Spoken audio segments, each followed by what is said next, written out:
we are back. I'm Messiah, this is Eggman, and we are at the Riftbound 10K Coastal Series, hosted by the Booster Box here in beautiful Hampton, Virginia. We just had an incredibly exciting game, Aurelia versus Lucian. Incredibly fast, go, go, go, moving and scoring as quickly as possible. And we're going to stay along that same vein and see another Aurelia matchup coming up here, but now against public enemy number one, Draven. Yep, and there they go. We got Kevin and Bo here. Aurelia really strong in that last matchup, right? A lot of big numbers here, but mostly the difference between this, I think Bo's going to be like the numbers are going to be bigger on his side quite a bit, but there's going to be a lot more trickiness from Draven. Ran by Kevin here, and here's the list here from Kevin. There's two kind of variants for the Draven deck, right? We did see kind of the standard mid-range, day one deck, but now we see a little bit more of like the miracle build here. Yeah, I'm looking at that Nocturne in specific. We have not seen that yet in some of the matches that we've been looking at today, but pretty standard sideboard on this side. What are your thoughts on that? Honestly, I'm a big fan of the Mind Splitter, right? We do have pretty much, 8 cards for sideboard, right? So whatever card you feel is good, you can put it in there, right? We do have copies of Bushwhack as well for on the main side. So, there's a lot of like different ways. Like Draven's good for a reason, right? There's so many different cards that you can take advantage of, and the card pool is just so diverse for a legend like this one. Yeah, for sure. Something I haven't seen yet is for the side deck, 8 cards, 8 completely different cards. Yeah. Usually you're seeing a couple different of the same card, a couple different numbers of those, but we didn't see that one there. So moving over to Bo's legend here of choice, Aurelia. What do you think about this one here, Hayden? Yeah, we've seen a couple builds. I'm a big fan of Draven Audacious, one of my favorite cards in this game right now. So seeing 2 in the main, but we do see 2 copies of Vex in the sideboard. I think those are kind of intermittent pieces for a lot of people. We do have a lot of these standard pieces, right? We saw Stellarcorn draw a lot of cards last round. It's probably going to draw a lot of cards this round too. But we also see some more unusual stuff in the main as well, right? Yeah, that Sunlit Guardian is down there at 3. Very interesting choice there. It's a shield. It gets +1 while defending, and also it has tank, so it could potentially protect that Aurelia in situations where it's holding because it needs to be assigned damage first to that Sunlit Guardian. So very interesting. Really excited to see how that works out in this game. Yeah, so let's get to this one. Game number 1 in round number 5. All right, we got Bo over there on the right on Aurelia, Kevin on the left on Draven, looking like Dreaming Tree and Targon's Peak. Very, very strong battlefields for both of these legends here. Yeah, and I'm someone who plays a lot of Annie, right? So Targon's Peak just makes you Annie for a round too, so ends up being very strong. So nothing from Bo, but we do have for 3. Looks like we're probably going to be playing S and Ezreal here, discarding a Scrap Heap. The best card for you, you're going to discard 1, draw 2, and then Scrap Heap's going to get you that 3rd draw. Pass from there from Kevin. One of the best openings I think you can have from the Draven side there. Just filtering your hand, getting that extra draw power. Crazy good. Looks like tapping 3, and just like we mentioned, we're going to see that Sunlit Guardian come out. Yup, Kevin's reading that I was going to say in my head, I'm like, is he going to reach across? This is the first time you see it. Like, let me double check this, I believe set 1 card, right? Let me make sure it know what it does. So we're going to move the Ezreal over to Targon's Peak there, which will let us get 2 more runes at the end of the turn. We're going to pay the full 4 for the Draven, putting it right back there, untapping our 2, and a quick pass back to Bo. Absolutely saying, I'm not worried. I get that 2 up. I'm going to put my legend right in here. And you know what? It has that combat ability where it could pump up to 6, and I have 2 open. That is just a spinning axe staring at me in the face. Yeah, so I think that's pretty safe. But honestly, Bo's, I think, going to be pretty happy that they're going to be able to capture their own battlefield, right? They both chose these battlefields for a reason. They're able to take advantage of it. And, we're going to move it over to the Dreaming Tree to tie it 1-1. Yeah, I think the Dreaming Tree is an incredibly strong battlefield for Aurelia here, exactly where you want to be. When you select a unit there with the spell, you're going to get that additional draw, and that's going to be huge, having that card advantage on the Aurelia side. Looks like we're going to spend 4, so potentially a Stellarcorn. Yes, looks like the case. So honestly, I think one of the best cards in this deck right now is Stellarcorn. You're not able to find it that easily, but if you are able to find it, it lets you find a lot of the rest of your deck. So paying that, and then looks like we're going to pay 2 runes for, looks like a Guardian Angel here. And choice to actually attach it to the Stellarcorn makes sense. Make sure that it stays alive, and we're going to pass it right back to Kevin. I think this is a really key sign or a key area where something like a piercing light can be devastating and set Bo back. So I think attaching that Guardian was incredibly smart. You know, that Stellacorn is going to be moving all around the place, drawing a ton of cards, and having that card advantage again is going to be huge against a Draven matchup. So it looks like we are going to float one for the Seal of Discord here, and then we are going to play out the called shot. So this is going to let us do a draw, or look at the top two and draw one of them, and then we can repeat it for essentially free with this Ezreal. So essentially draw two off the effect there. So adding one, bottom decking one, doing the second one. Yeah, that combo staple in that miracle builds we were talking about earlier, but man oh man, that called shot being free off of that Ezreal is huge. And then following up with a stacked deck, we know that Kevin just has all the cards that he wants in his hand. Yeah, I mean, we just looked at the top, 7 cards of our deck. We got to choose 3 of them. So a lot of consistency, and we still have 5 of our runes active. So that's going to be very strong for Kevin here from the consistency side. What do you think here, Hayden? I think once we get all those cards in hand, is this a turn to establish more units in the back, or is it going to be something like trying to get some removal down and setting this Bo player back here? Well, since we are now playing our 3rd card for the turn, right, we do have the Battering Ram, one of the staples, I think, for the Miracle build. So right now they cost 2. If you have anything else that you can play, you are able to, pay them for the maximum reduction, pay them for 1 here. So definitely a choice for this one. And I think we're going to have, it looks like 4 cards in trash, because that number also makes a big difference for Kevin here. Yeah, absolutely. Rasa being a huge card in the deck, it's going to cost 1 less for each card in your trash, so you really do want to just start fueling and fueling there. But yep, that piercing light coming down like we were talking about earlier, that's going to be repeated at a reduced cost due to the Ezreal, and now it's going to target both here. Yeah, and so the repeat reduction is not a once per turn for Ezreal here, and looks like we are going to pop the GA there, so we do get to save the Stellacorn, but it's still, I think, a really good trade here for our Draven player. I was really looking forward to that Sunlit Guardian putting in some work, and it looks like it was just removed ASAP here, so not what I wanted to see, and probably not what Bo wanted to see as well. Yeah, so Kevin here is moving everything back. I think that's fair, especially since something like Targon's Peak, you want to keep conquering it. You also want to keep making sure you have battles and attacks so you can get your Draven draws too. So and Bo's going to move to likely the Dreaming Tree here because he wants to draw off the Stellacorn, but we'll see what the full turn looks like. Yeah, looking like he's fiddling with 1 rune right now. I wonder what those thoughts are. I'd probably move the Stellacorn though, right, to try and get that draw here, see what those cards are. But if this is going to be a stacked deck, yep. It's essentially the same thing. A little bit better though, since you keep your options open.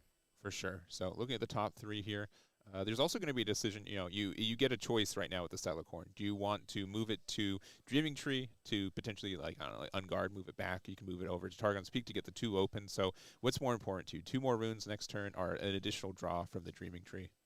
Yeah, exactly. Great point here. I do think it's going to be a Dreaming Tree turn if we are going to see that Aurelia. I also think one of the things that we look for is we end up moving to Targon's Peak here if we end up using something like Ride the Wind, because we end up moving back over to the Dreaming Tree. So it's a little bit of a tell there that we can have. Yeah, we can do a full lap here. So it looks like we are going to start with the Dreaming Tree, get the extra point, and if you are right, we can pay 3, but it looks like it is going to be a copy of another Sand Soldier. Okay, all right. That's my guy, the Sunlit Guardian. He does have tank, has to be assigned damage first, so that Stellacorn may not be being killed here. Okay. Oh, but it has the tank. All right. Yeah. Okay. This could be one of the main reasons here. You can snipe cards, specifically Ezreal. This is going to be a very present card in this format, right? So knowing that you will be the defender, knowing that 4 is bigger than 3, and knowing that they can't get rid of the Stellacorn, that's a really good removal here for Bo. I love that. Didn't even think about that in the beginning here, but I really love that charm, moving that 3-might unit directly in, and Sunlight Guardian becomes the defender with shield. That 3 to 4, huge, great trade here. Yeah, Ezreal is just very present right here, so really good removal there. Made it shown like one of the reasons we play this card here. Absolutely.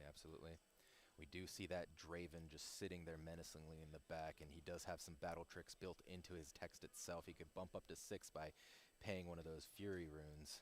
Yeah, but it's not safe on the other side, right? Not only do we have essentially 7 might use, thanks to the shield, but you also have a hidden card. We've got 2 runes open, which is a lot of runes open for chaos. So, you have the choice of, do you think I can, press on the Dreaming Tree, or I'm just going to get the Targon's Peak and just, get the safe point there.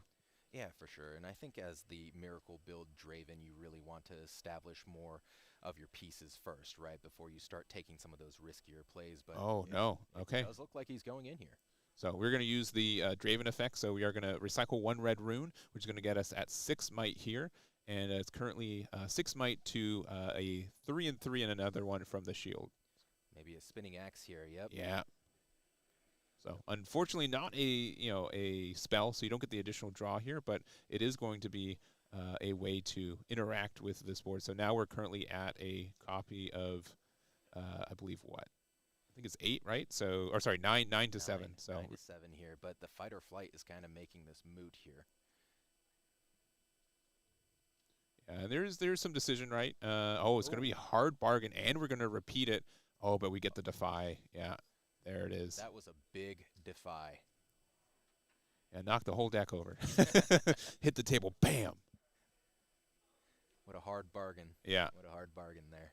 Just like, I want you to pay 4. I'm like, I'm going to pay 1. Is that okay? This is a tough spot, though. I'm only seeing chaos runes right here. All right, there we go. Yeah, okay, we got the single calm one. Yeah, that could have been a tricky spot, but we're at 3 points. We're going to move both back, get an additional draw from Stellacorn. We will potentially be able to, if we target something, we can get a movement up and get the other Targon's Peak as well. But starting off with another stack deck with our lone calm rune. Yeah, I think in this instance, the stack deck, you really want to start finding some of your GAs, Zonias, things like that as well, so you could establish this Aurelia without being in a scared position, because these types of decks, Aurelia, you usually only play one of these. Yeah. So as soon as it dies, that is a really tough spot to be in. Yeah, I think the biggest thing too, like if Aurelia is able to do good without even playing its champion unit, right? Like that's why Stellacorn.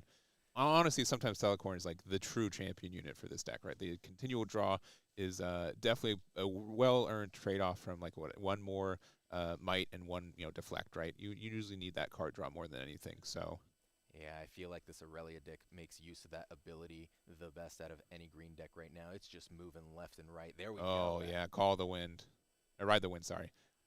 He's just riding over everywhere, moving, drawing cards. Yeah, we're going to get another point here. So we're at 4. It's going to be, a point from each battlefield so far this turn. And we just get to move it back since it's active, right? So, and then we chose the 2 runes that we want to leave active. We get 1 more draw. 3 runes open. We're going to have an additional 2 at the end of the turn. Yeah, I love that Targon's Peak effect where you end up, when you conquer, you can move off of it. You don't need to stay on it. You still get those 2 runes up. And that's going to be huge for a combat trick deck like Aurelia. Yep. All right. Well, looks like we're passing. Getting our 2 runes back open too. So 5 whole runes open. Nothing on any battlefields too. So again, I don't think Draven's legend ability has activated once this game, right? Yeah, you don't want to see that in a Draven deck. You want to make use of that because that's your card draw engine right there. Yep. Oh, and another fight or flight right there. That's big. All right. Yeah, it is going to push him back. So you do, once again, deny the point, deny the draw. I guess you wouldn't have gone a draw for that one, but the point is pretty big. You've got such a big deficit, right? 4 points to 2, and Kevin hasn't been able to score a point in almost 2 turns if they aren't able to this turn. So, oh, interesting. Okay, gonna go ahead and play that scrap heap. When it's played, discarded or killed, you draw a card. yeah. Spend 2, draw 1's not always our favorite, but if we do have a Legion effect here, that does help you. So the Noxus Hopeful, and we get the reduction, and then we've played 2 cards out, so we get a triple reduction, a 3 cost for here for the Battering Ram. So we get a really big board, but we're kind of scared. Bo's going to probably go to 6 points this turn. I do like that though. It's essentially just taking the turn off to reestablish and then going back into it. But it is very scary, especially against something like Aurelia, where they are so good at aggressively getting points. There's so much movement. You can conquer both battlefields so easily. One of the hallmarks of this deck here. Oh, exactly as you were stating, the Boots of Swiftness. That's straight up going to be attached right to that Stellacorn, potentially untapping and moving over to that Targon's Peak. Yeah, and it looks like I think we are going to attach it, as mentioned.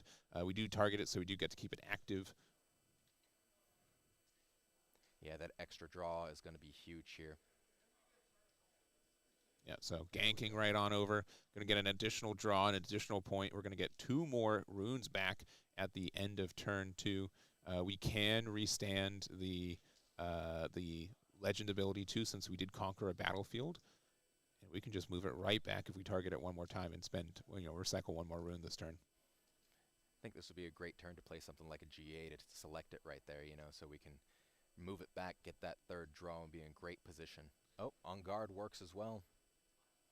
Yep, super good here. So, unfortunately, the sequencing had to, I think, work this way. Maybe we could have gone the other way, since the unguard would have gone as 1 more card draw. But I think we're still fine. And there could have just been we drew the unguard after the fact, right? So that's true. That's true. Yeah, most likely when that Stellacorn moved, that was the card that got drawn. Yeah, exactly. But we've got a lot of runes for our Draven here. I think we're close to 10. We've got only 4, but we're at 6 points here for Bo. And next turn could definitely be their last. Yeah, it looks like that Noxious Hopeful going up on that northern battlefield there, Targon's Peak. So Kevin will get that 2 runes stood back up at the end of the turn and look like conquering both, moving over to that Dreaming Tree as well. Yep, so finally doubling their points after stalling at 2 for such a long time. And got some pretty scary boards, right? We've got 4 at the top one with a Hopeful. We do have a total of, 7 plus 5, so 12 can bump up to 14. We've got a Nocturne here using the Seal to pay for the recycle cost. And again, we're going to be able to get 2 runes back at the end of turn. So that's very scary, looking at a Draven with a bunch of runes open. Oh, double Nocturne there. Just buffing up that battlefield to make sure it's as difficult as possible to get those Conquerors back and trying to make up that point gap here. Yeah. And then we're going to the double hide.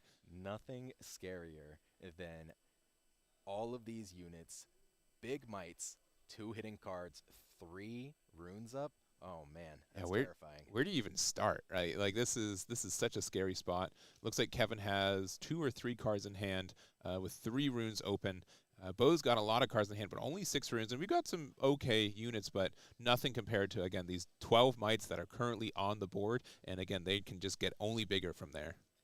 Yeah, I think some of those hitting cards, I'm thinking fight or flight. I think your opponent always thinks fight or flight as well, but something funny I've been seeing lately is some people bluff it by throwing a bushwhack under there as well. Yeah. That could also be hidden at those battlefields. Yeah, I mean, I think bushwhack is something that doesn't, the time to play it has passed, right? You need to be really defensive, and it can be just helpful in these situations. Also, if it is fight or flight, like if you go into the Draven one, you can use its, recycle 1 to get the +2, and it's not also once per turn. So unfortunately, we only have the 1 Fury rune for Kevin here, but if we had 2, we'd be able to, bump up the Draven potentially twice.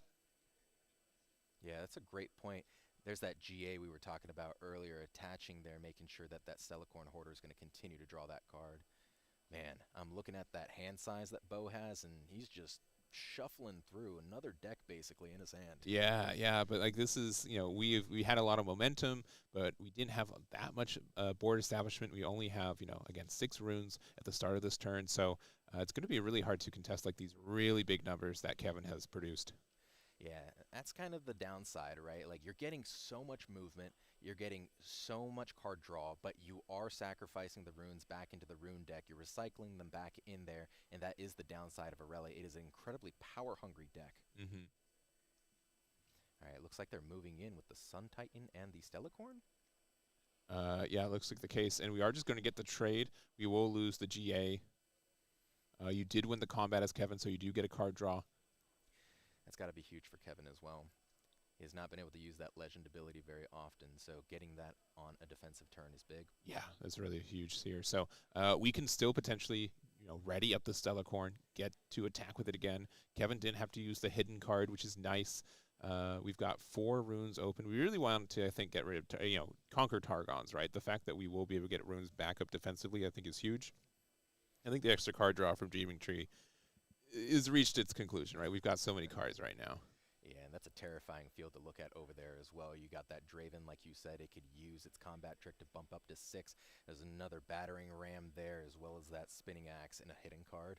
I would not want to go over there. Yeah, so it looks like we do have the signature spell here from Aurelia, the Blade Dance, so being able to get the +2 on the Stellacorn, and then also we will be able to activate it using our Legend ability, which we do. So we get the +2, we're going to get the -2 for the Noxus Hopeful here.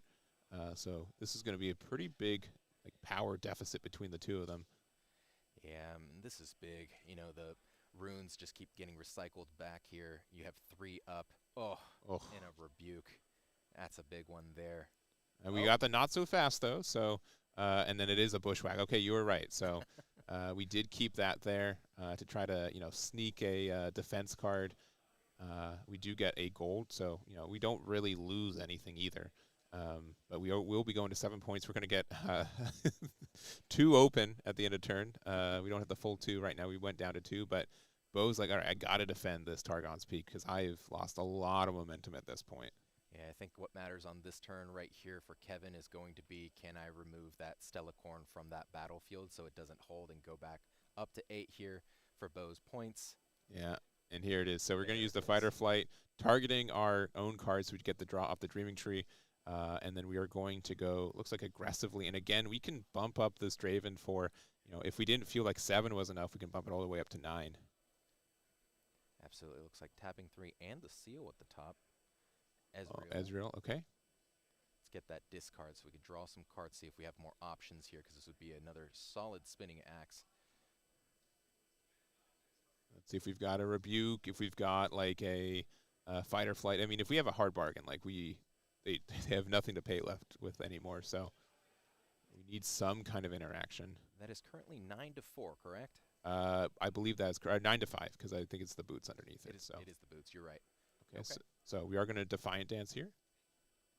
So it gets the +2 and -2. So I believe we are at, so still 7 at the top here and 7 for each. So we do get the trade, Okay. which we're okay with. Yeah. I'm okay taking that trade because Bo is down to 1 rune at the bottom.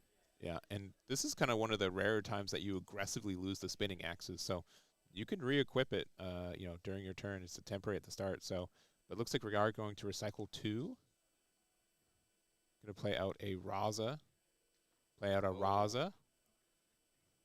And that's a way to make up a deficit right there. Yeah.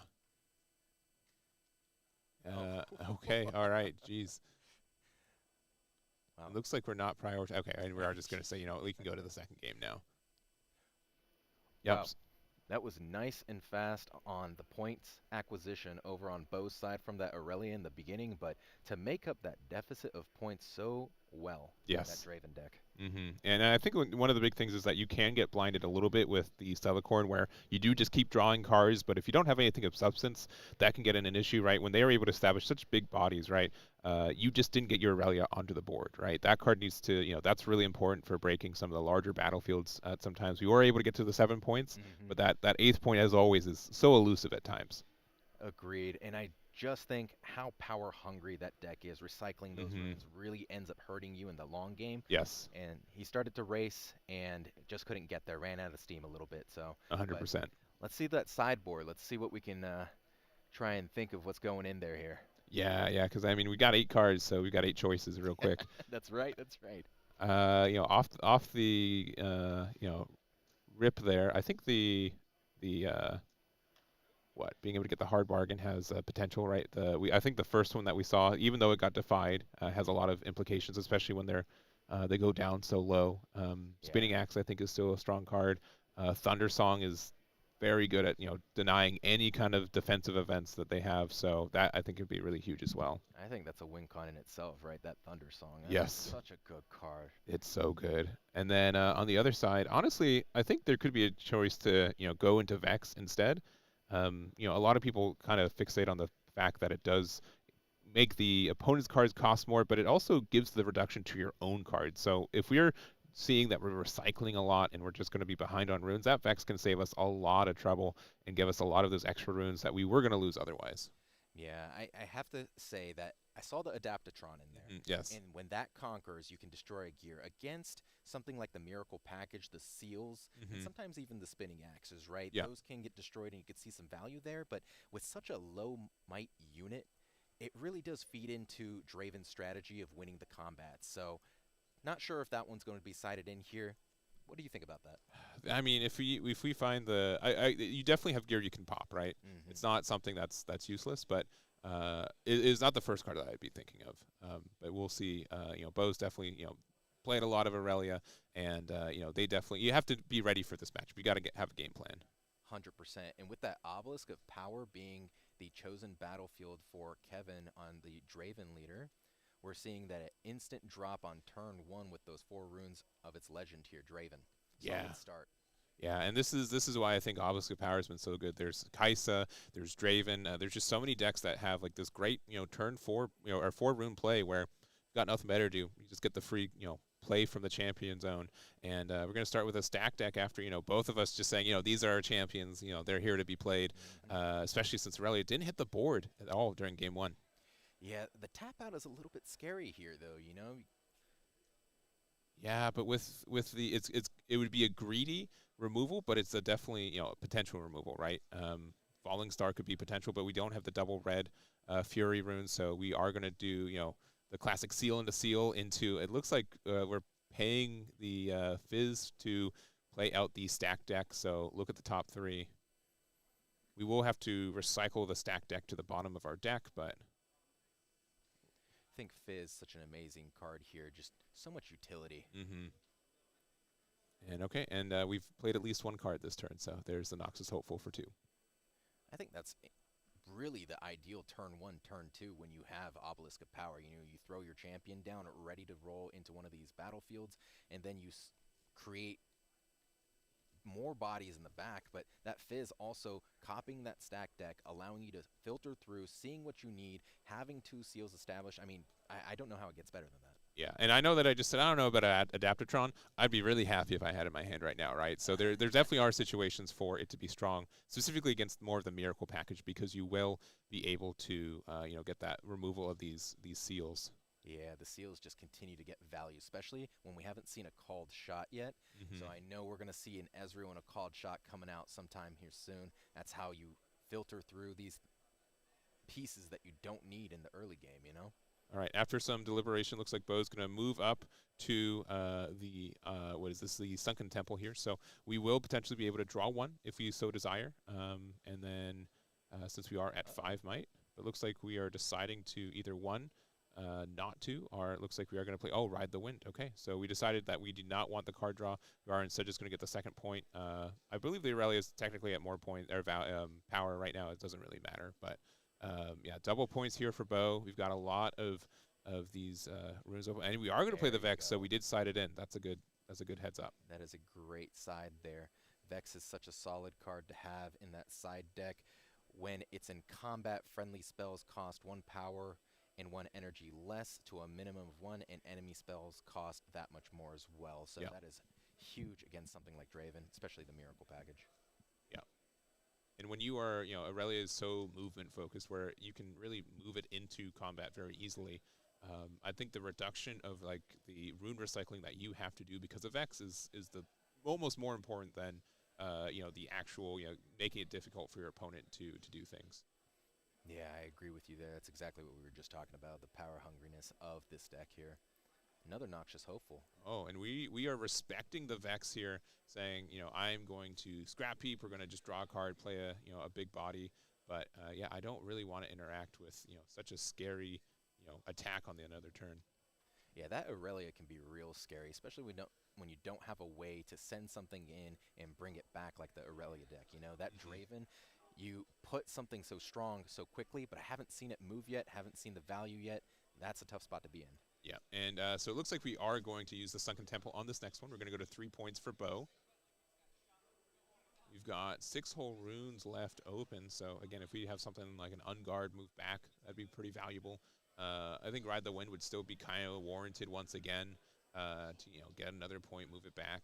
I think what we want to see here from Aurelia, if I'm playing Aurelia here, is the boots. Sure. Yeah, boots would be very strong as well. Start making that point gap bigger here, allowing it to go to the other battlefield as well, just pumping up its base power.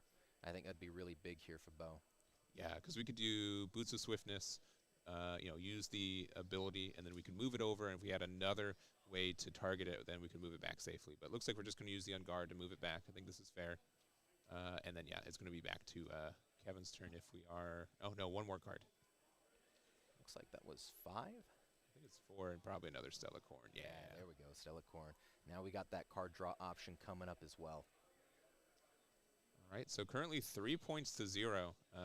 Kevin hasn't really contested a battlefield quite yet, so just getting all the pieces together. But, we've got a lot of cards in hand. We've got a lot of runes, like just an insane amount of runes here. And looks like we're going to start off with Fizz, get our first point on the board. All right, moving over into that sunken temple there. We see one rune standing on Bo's side.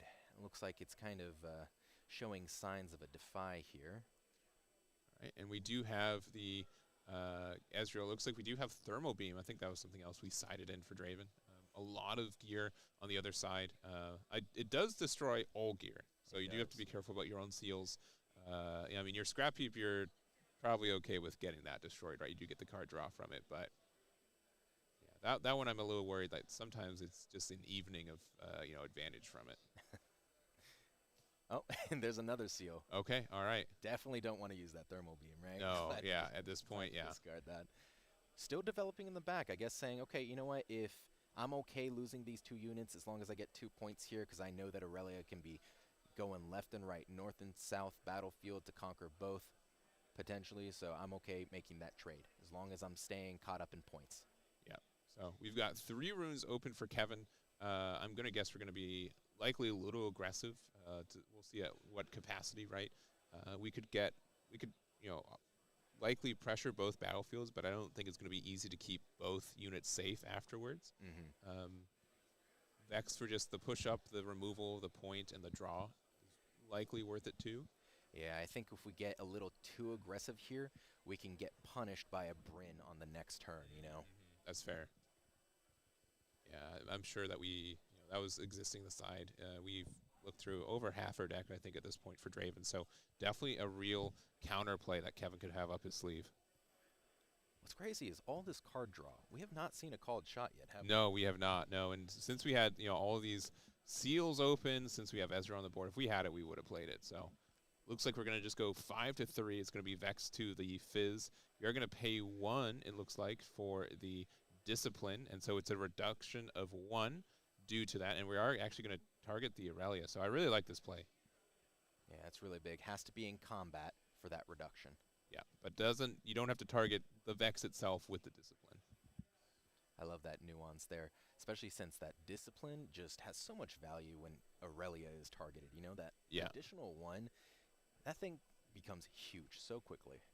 Yeah, so looks like we're going to push up. I don't know if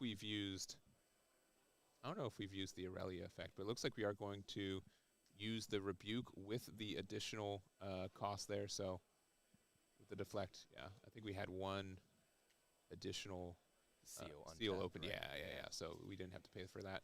We're going to get a draw because we did win a combat. Yeah, that was a big Rebuke there. Yeah. I think this is one of the things that we were talking about. The Vex has to be in combat to make that cost from your opponents additional.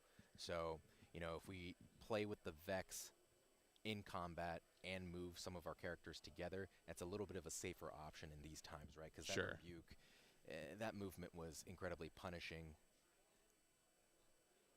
Yeah, but now we have a choice of 1, if we want to play Aurelia, we can. Looks like we are going to move the Stellacorn up, get a card draw. It's only 3 to 4, so it's a pretty easy deficit to overcome. Just shuffling through that hand has a huge hand size still. Yeah. All right, tapping 1, returning 1. Likely a Defiant Dance. Yeah, sure will be. So that'll help you four deficit with that 1 card for one rune is a lot. So yeah, that card is so good for 1 on your Aurelia champion. That's a 1 for 5 essentially. Yeah. That's so much value in a card. Yeah, and I think we were wondering. I could be completely wrong. I don't know if we've used our Aurelia Legend effect yet this turn, but we could have used it to target the Vex, to ready the Rex, and then just give him the -2 to the Noxious Hopeful, because then it would be 3-2. We'd still get the point and we'd be able to save the Vex. But now it looks like we're going to have to figure out, one, which unit is our favorite of the two, and how are we going to save it?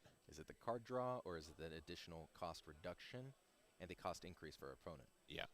It looks like we're going to play 3, likely. With the extra recycle, yeah, I wouldn't expect. Yeah. Oh, okay. A Heart of Dark Ice. Yeah, That this is a was solid card. This was sided in, I believe, as well. You do just get to target something, get the resting, and then we get to move it back. So Yeah. Tapping that, going to select whatever they want to save here. It does give them a +3 this turn. I think it's a little irrelevant now, since we are 1 rune up. Okay. Choosing the Vex, tapping the Legend, going to recycle a rune to restand. right, deciding just between a chaos and common. Honestly, in this format, that makes a big difference, right? You have to really have a lot of really good rune management. And it looks like we are going to play for Is that one. a charm? Oh, it does look like a charm here. Oh. So. A Defy? Yeah. Yeah, there it is. Yep. Yeah. So we get to move it back there. I was going to say that Defy, a little bit of a different ability than I Yeah. So, luckily, too, also just not a legally to play card at the moment, too. So, that is fair. And then there we go. So Vex moves back. Vex is safe. We did get rid of their Draven. We could have gotten rid of the Ezreal, too, if we were really feeling it. And it looks like we're likely going to, I think this is going to be a fight or flight here that we're going to hide. Man, like we were saying earlier, power hungry deck. 3 runes left. Yeah. But we do get, a lot of, like, the Heart of Dark Ice, I think, is going to be very valuable. Now you essentially have a quote-unquote free target per turn now. So we are going to use Fight or Flight. We're going to move back our Sell the Corn, get another draw from it. And unfortunately, this does count as being in combat. So Kevin also gets a draw, too, and the point. So going to 3. Yeah, interesting. I really like that when you end up retreating or moving away, that still counts as a combat loss, Yeah, so, I mean, if there was anything that you could react to, you definitely could chain the fight or flight before they start the combat, so it could have denied them a card draw, but I think Kevin's pretty aware of that being the case, and so just started the turn by just getting that first attack in. Yeah, absolutely. This is going to be another draw potentially here, tapping 1 at that Sunken Temple with a mighty unit. Yeah, and we saw that called shot. I think Kevin's hand is starting to get a little bit thicker here. I know he was down to quite a few cards a turn or 2 ago. Yeah, but we've got, I think, a lot of draw power potentially. We've got what looks like 7 cards in the trash. 10's the lucky number for making our Razas free. We are at 4 points to 5 right now. We did get both battlefields, which is nice. And looks like we're spending 4 for, another Nocturne, which we unfortunately have not seen one off the top of our deck when it matters, right? Yeah, that's incredibly unfortunate. You do not want to see those just randomly in your hand or just drawing, revealing those cards. Yeah, the extra, recycle cost with that can be a little bit expensive. But when you also have 3 seals on your board, you're likely pretty okay with, tapping 1 every once in a while. And I see that hitting card from Kevin before he passes. Let's play that game again. Is that the Bushwhack or the Fight or Flight? Yeah. All right, Bo's at 5. We can use the ability with the Aurelia to, push up the, or Vex can, be a big 8 to 4, which I think could be really helpful. Yep, choosing the Vex, like you said.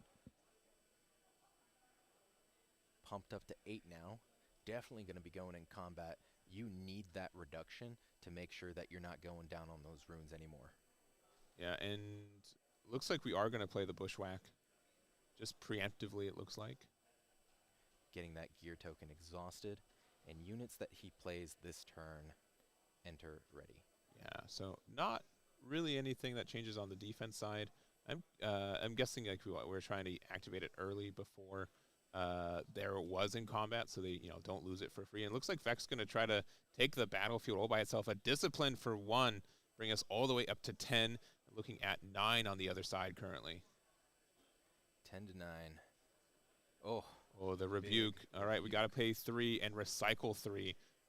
leaving only one open. No, not so fast in hand. Very unfortunate. Get the draw one from winning the combat there. No point, but definitely would have liked to see that Vex, I'm sure, stay on the board there. Only 4 runes available on Bo's side here. Yeah, we know there's an Aurelia still left in hand. The Stellacorn only has 3 might, so if we want to try to pressure the Noxus Hopeful, we got to find a little bit more oomph. Agreed. Let's see, 4 runes. What can we do in this situation? Yeah, I think we'd have to move up. I mean, if we have on guard, we can target and we can restand it with the legend ability from Aurelia. So there's that interaction. But again, it's at the cost of recycling another rune. Yeah, but we might be in a position where we need to do that, because if both of these battlefields get hold and Kevin go to 6, that's a magic number there. You know, I think it'll be very easy to go to 8 from there. All right, Yeah. moving in the Stellacorn, getting that draw. Okay. All right, it's expensive, but we're gonna have to pay the cost. We're gonna recycle a Chaos Rune here. Defiant Dance, give the +2 to our Stellacorn and the -2 to the Noxus Hopeful. So currently it's gonna be 5-2. Actually, looks like putting the -2 the battering ram there. So could be a case of a charm or something like that. But it looks like we are gonna go to 6 points for Bo. There's 7 might on that other battlefield with 5 on the Stellacorn currently. Yeah.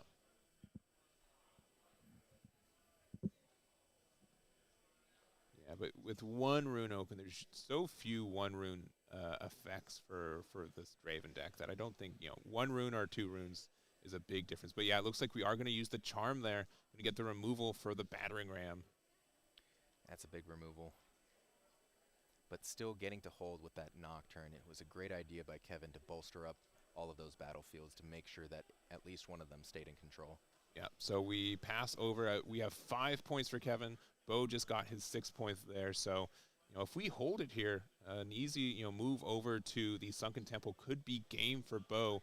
And Kevin's at least another turn away. But we do have the Thunder song there. That is going to be a very sad card. And we do have, again, the ganking from the Nocturne. What a solid turn for Kevin here. Absolutely, and with no units on the Aurelia side and going to 6 on Kevin's side, I think that's going to be huge. Now, there is some still counterplay for Bo here, right? Even just what we know is in hand, right? We do have a Vex. We've got a copy of the Aurelia. We can play it for 5. We can use the Heart of Dark Ice to move it up, but there's just so much value over here from Bo. And that's the whole point of Kevin's deck, though, right? Yeah. It's that late game, that Rasa comes down for so cheap. The Bryn was there, so you can't use any spells on their turn. It is, man, that's exactly what you want to see. The only thing that I think was a misstep was honestly just seeing all those scrap heaps and having to play them. Yeah. Not having the Ezreal tool too late. But looks like we are actually going to be kind of aggressive here. I think there is a decision, if you, sure, your opponent is, out of runes actively, but you could just wait. You know what, next turn I got to get the double points anyways. I could choose to do it that way, but looks like we are going to push up the Aurelia to the Nocturne, get rid of that one. We're going to have to likely hide something, but yeah, we're at 7, and yeah, okay, we're going to hide likely, I'm going to guess a Fight or Flight again, to the Obelisk of Power. Bo staying in there. Hiding the card. Battle Trick still ready. 3 runes. Able to establish that Aurelia, but a Fight or Flight. I'll do it for you, is the response, right?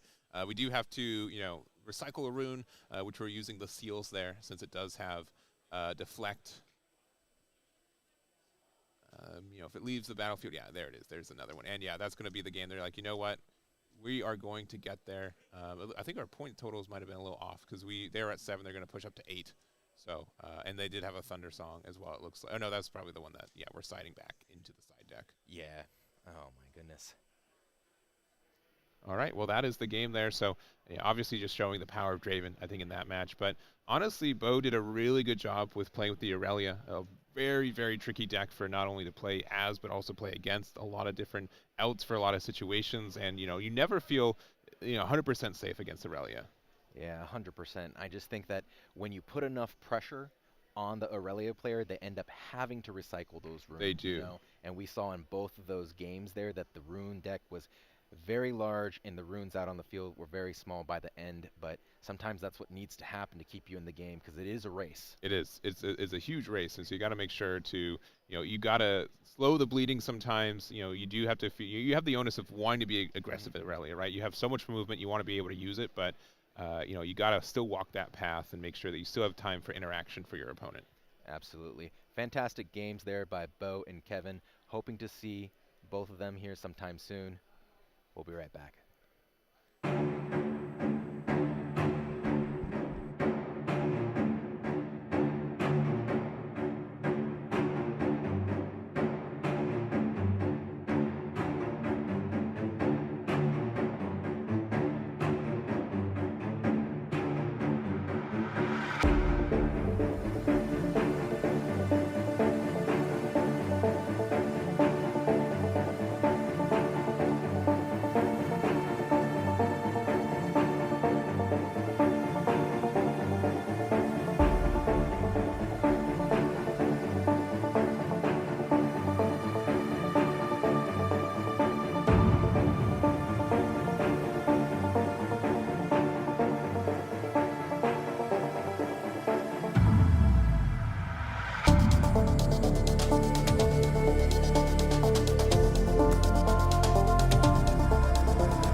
We are drowning in Draven here in Hampton, Virginia. We've got another Draven that took down our last feature match here at this Riftbound Coastal Series 10K at the Hampton Roads Convention Center. I'm Josh Schneider, and I am joined by Eggman. It has been such a fun experience so far, and the question just continues to remain, who's going to stop Draven? 100%. So we do have Set once again. A Set 1 legend, has a lot of tricks. I know a lot of people have moved on to Fiora, the same kind of rune combination for, Spirit Forge, but Set still has a lot of tricks for it. We talked to Nicholas beforehand. He's like, as long as I'm not playing against Chaos, maybe I'm in a good spot. But, you're going to have to play in, Chaos eventually. And here's the deck here for Set.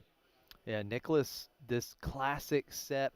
We are all about the buffs here with Set, and we try to get as much value as we can out of our buffed units because thanks to the Set legend, we can essentially save those units and we can kind of double dip in their value. Is there anything standing out to you here in this particular deck list? Probably the Yone. We do see a good amount of Spirit Forge cards. So Yone, we have the Aksha. We do have a lot of new tools for both the for body right now. So I think those are cool adds. We do also have the new one-cost equipment too. So just a lot of ways to get new buffs for this deck. And then on the other side we got James with Draven here, and it looks like we are back to more of the mid-range build. That's absolutely right. We've seen one mid-range already today. It was successful on stream, and this looks pretty standard package here for the mid-range.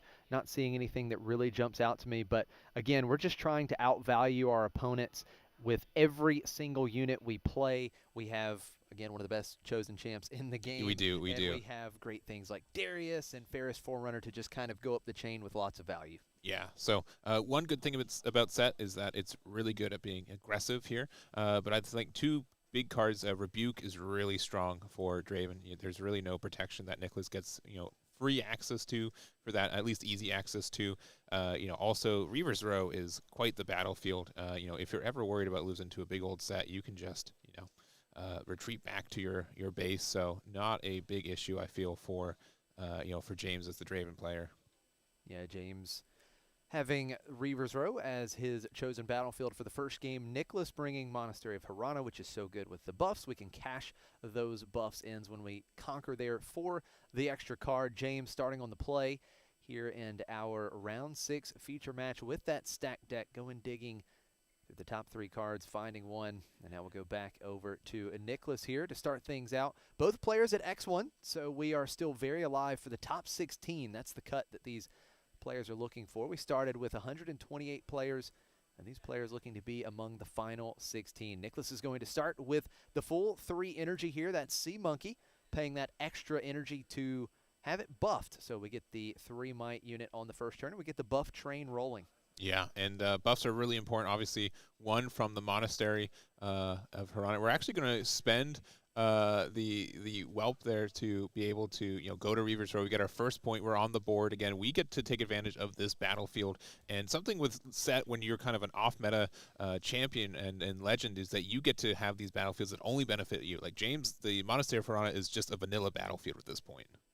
Love that play. Little tricky, yes, right? A little sneaky there from Nicholas, bringing out that early wallop, spinning the buff so you ignore it. The cost of the spell so good, being able to capture that battlefield right away, get that early point, and then of course James, this is kind of the go-to line, right? A lot of the times we've got 4 runes, we're going to get that chosen champion out as soon as we can. Yeah, and we're here at 2 points already. We're going to be able to retreat the Sea Monkey pretty easily. Also, with us having 5 runes ourselves, if we want to play our Set, we can definitely do that right now. Set up for some really aggressive plays on the other side. So, being able to have these always these champions that can always be played at any point are really nice for both these. But it looks like we're going to play out the Pit Rookie here. We're going to give the buff to the Sea Monkey. Yeah, let's just keep the buff train rolling. And for Nicholas, that is the name of the game with this Set deck. And now we put down the Warmog's armor. And of course, that adds that additional buff option. When the unit it is attached to conquers, you buff it. As we move back over to James, we still have the Sea Monkey at the Reaver's Row, but as you mentioned, it is a very defensive battlefield, so when the opponent moves in, you can just move that unit back. So Nicholas will have that option to keep the Sea Monkey around for a later combat. Yeah, the only issue is that, there's a reason why Draven has chosen this battlefield, and the point is that if you push something up and they push something back, not only do you get the point, but you do get a draw because that does count as a combat in this game. Just a little dirty, Just if you ask a me. little Just bit. a little bit. Just a little bit. Just a little bit. But yeah, we win the combat. We draw cards, and if we do it with the chosen champion here, we're going to draw a card, and we would also create that gold gear token. So lots of good value for James if Nicholas decides to just back up. But of course, if he doesn't back up, we still win the combat. We lose the Sea Monkey and potentially give a lot of value to James. But Nicholas does have 2 runes to work with here, so let's see if he has some reaction in this showdown. Also, another thing for timing purposes, so the on attack, moving to Reavers activates, and then the defensive Reaver row, so activates backwards. So you can choose to retreat, and then if they don't, then they can choose to, then use the buff or not, recycle the 1 red. But it looks like we just got into the action step. We end up using Hidden Blade, choosing the Draven. We're going to give them card draw, but maybe not the way they were expecting it. I like this. Little interesting play here. And we've got the chosen champion off the board for James. We do give him the cards, but right now we have good position on the board for Nicholas. We have complete point tempo, but now we're going to see the Kaisa Survivor accelerated, moving in. Nicholas is tapped out. We are going to bounce the Sea Monkey back, but we win the combat, right? So Draven's going to allow us to draw a card, and we conquer the Reaver's Row for the first point for James here in Game 1, and we draw another card off of Kaisa's ability. Yeah, so that's 4 extra cards in hand. We are going to hide a card where the Kaisa's at, so could be a slew of things here, and we're going to pass it back to Nicholas. All right, so Nicholas set up in the back line. 2-1 in favor of Nicholas. We've got the Warmog's armor still looming here. Yet to see the boss come out, right? Going to see when the brawler, the boss is the legend. He's going to stay right where he's at, but the brawler could certainly be coming out sometime in the near future. The pit rookie moving down to the southern battlefield. Up to 3 points goes Nicholas, and we are going to spend the buff here on the Sea Monkey to draw a card on the Conquer effect off of the Monastery. One of my favorite things about set is that your buffs are just kind of an extra resource a lot of time. You can spend any of them anywhere for most effects. So even though it wasn't the Sea Monkey that conquered the Monastery, you can use the one off the Sea Monkey for the activation of the draw. Love that flexibility. So now Nicholas, a little bit in the tank here. We've got 6 runes to work with. Again, chosen champ, always an option. And I think Nicholas only has Call of the Week in the side, but if it was in the main and we had in hand, such a good tempo play here. You could pop your pit rookie, you get rid of the Kaisa, you could potentially, just pop whatever hidden card they have there, but we're just sending it back with the full 6 open. Really interesting to see that. Even that we could have played the set too. It's in their champion zone still. Yeah, that was a little bit of a surprise for me. Nicholas not further developing that board, so James able to hold with Kaisa up to 2 points. And now we see the Tide Turner going to swap locations here off of that play ability. So Kaisa coming back to base. Tide Turner goes into the Reaver's Row. And now that's going to allow Kaisa to be freed up to go into the southern battlefield. 4-2 the might totals here in the showdown. But Nicholas, he's got tons of runes, but right now we're not spending them. So James able to conquer yet again. He wins another combat. We draw 2 cards in the process, and now the score is all tied up. Yeah, Kaisa in this deck can just be so nasty. I mean, listen, I'll be honest. I think we don't need to draw more cards, right? Now we're just flexing on them a little bit. But especially since Set has such an issue with drawing cards, I think, more than anything. So we are going to play out a Noxus Hopeful, since we did play the Tide Caller earlier. And, yeah, still has 2 open. Love that. This Noxus Hopeful.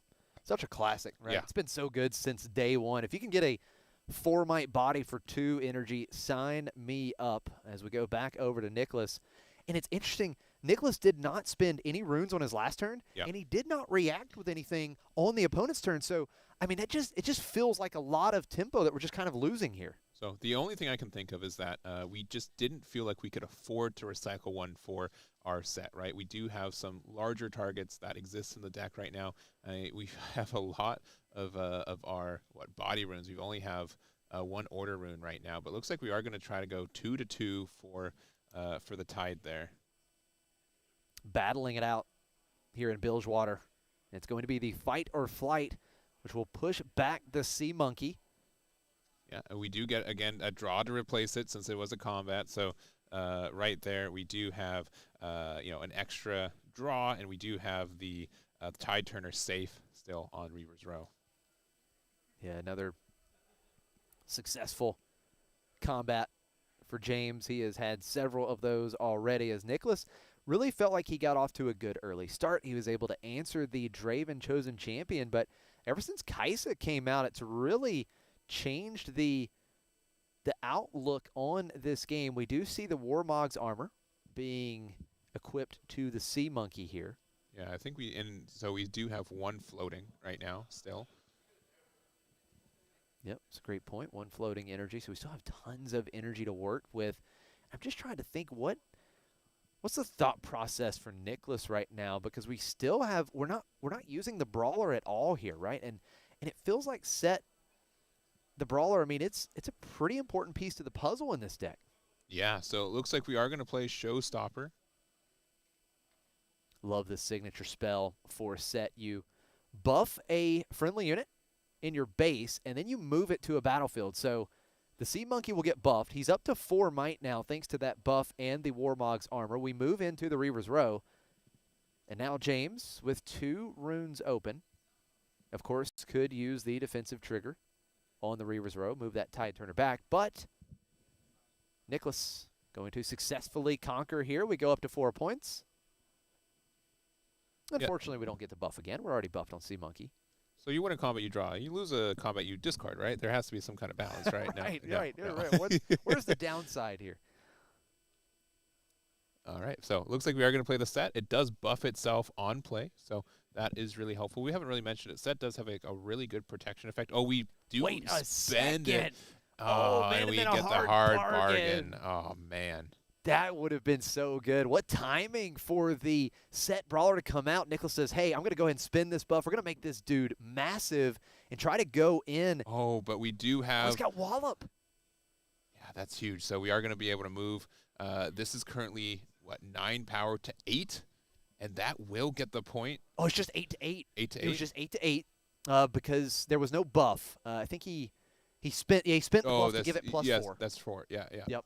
So what a line there, right? We try to go with back-to-back signature spells for Set in the 1-cost spell there.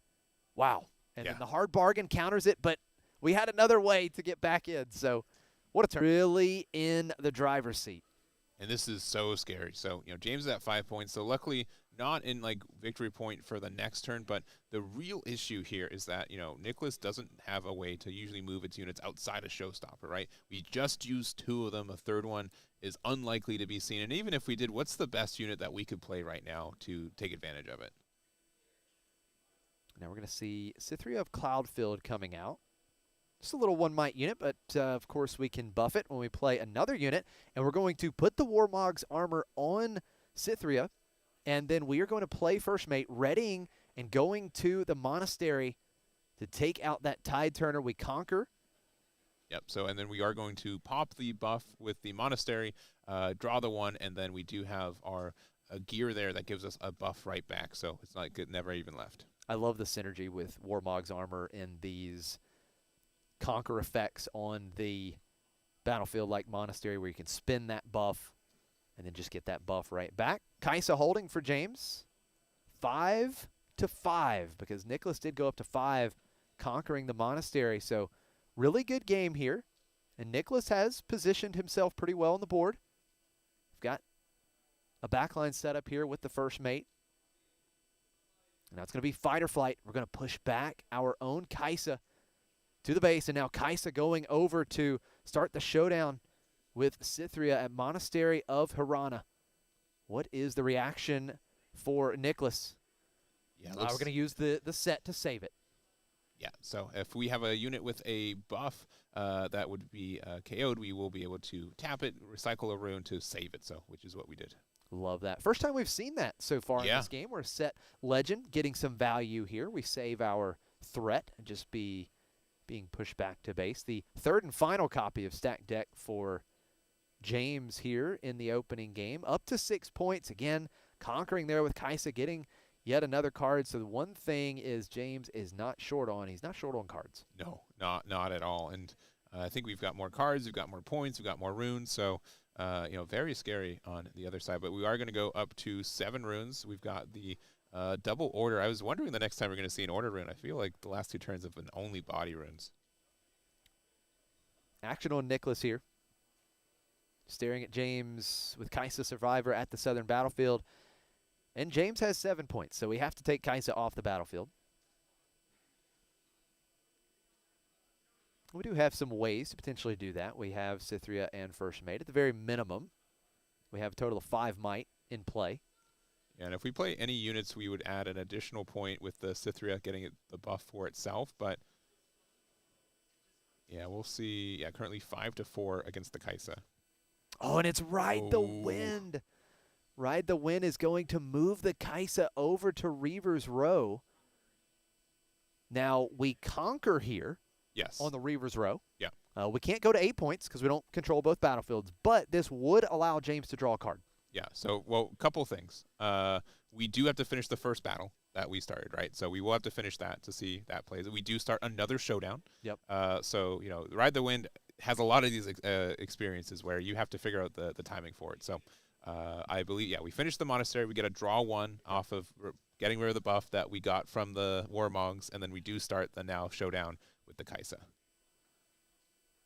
So we get to draw 1 off the Kaisa, and then we do get another draw because we are at the full 7 points as mentioned. So good. James's hand looks like it's So as thick as his deck here. My goodness. And the good thing about being here on Reavers too is that even if we felt pressured, we can just move our Kaisa back and we can try again next turn. And that's what Nicholas is like. I've got nothing to do here. No, we do not. I can, there's nothing I can really do to pressure that Kaisa anymore. And we're going to go to game number 2. All right. So what an opener there. Yeah. Kaisa Survivor. The real story there. Survivor's correct. The Kaisa, we saw so many cards drawn off of Kaisa. The conquerability, the combat. You're drawing two cards every single time you won one of those combats. Those 2 Kaisas, I think, drove us like 8 cards. Like, unironically, just a lot of points. And just hope you just have all the answers you needed for set there. Yeah, absolutely. Well, I think we will take a quick look at the deck list real quick before we get into game 2. Just kind of look at the sideboard, see if there's anything we need to move around here. Anything standing out to you here in James's sideboard? I think one of the hard bargain already kind of proved its worth for that first game, so I think that's a big thing. I also know that set does not draw a lot of cards, so if we do something like the splitter there, that will not only get a discard, it'll give us information what we have to play against, and I can see those 2 being some of the 2 cards. Last card, Switcheroo, we only usually do 1 big combat, so that can just completely win a battle all by itself. Draw a ton of cards, make your opponent discard their cards. It sounds like a pretty good combination to me. Nicholas's deck, once again, we've got some cold weak in that sideboard, and that's something that you mentioned early in that game 1. Yeah, I think that one has potential. I feel like we play a little bit of the smaller units, and we have protection of our own units with Set the Boss. So, for recycling a rune, we don't actually even lose a unit. And then we also do have Rune Runner, which we've seen have a lot of great interactions earlier with Lucian, right, against all these Chaos decks. So that can be very strong as well. Yeah, definitely good into Chaos. So strong being able to stop the potential of the fight or flight and rebukes, which are just kind of the go-to responses for these Chaos decks. So we'll see here. Nicholas on set. Been a great start. Yep. We love seeing more of these decks that are not Draven. And so hopefully Nicholas can bring us to a game 3. Was an exciting opening game. One thing that I really loved on Nicholas's side was the surprise wallop early in the game. You get that buffed unit on turn 1, and then, I'm just going to go ahead, spend that buff. I've got a ready unit. I'm going to go into the battlefield. We're going to hold there as well. So you saw really good point tempo early.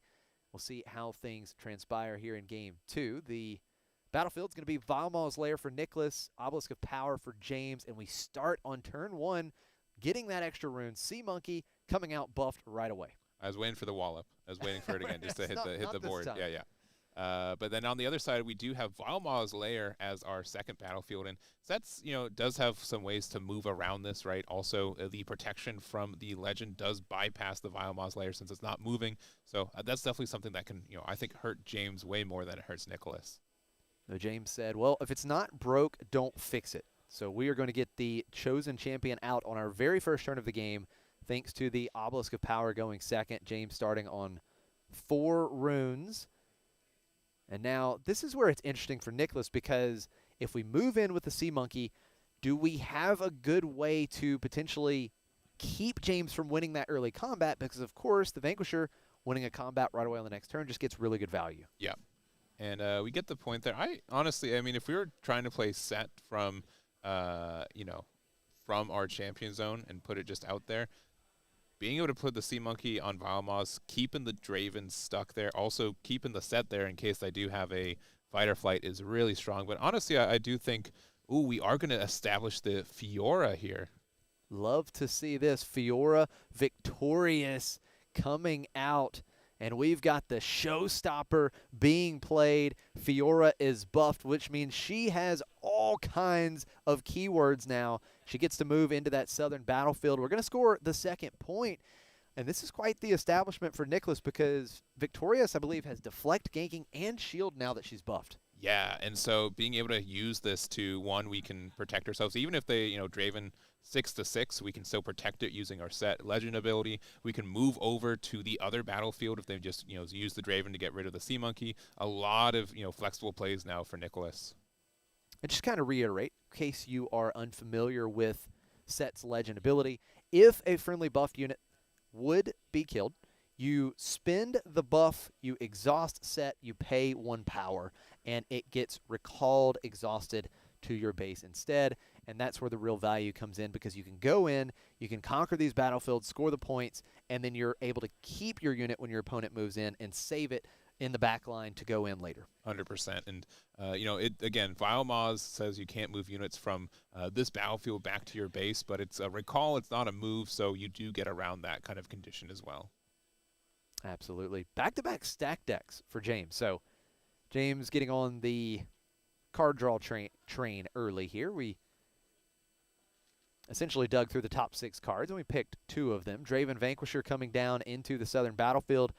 Looks like we probably take advantage. He was thinking about taking advantage of the additional 2 might. You can pay 1 power to give the Vanquisher an additional 2 might. We're not going to do that. We're just going to play Spinning Axe, and we'll give it plus 3 might instead. So that is 7-6, because Fiora does have shield. Now, there is a 0 cost spell in this deck. Being able to get the plus there, it is the Call to Power here. So, sorry, Call to Glory here. So, we're going to give 3. You can't fight or flight though.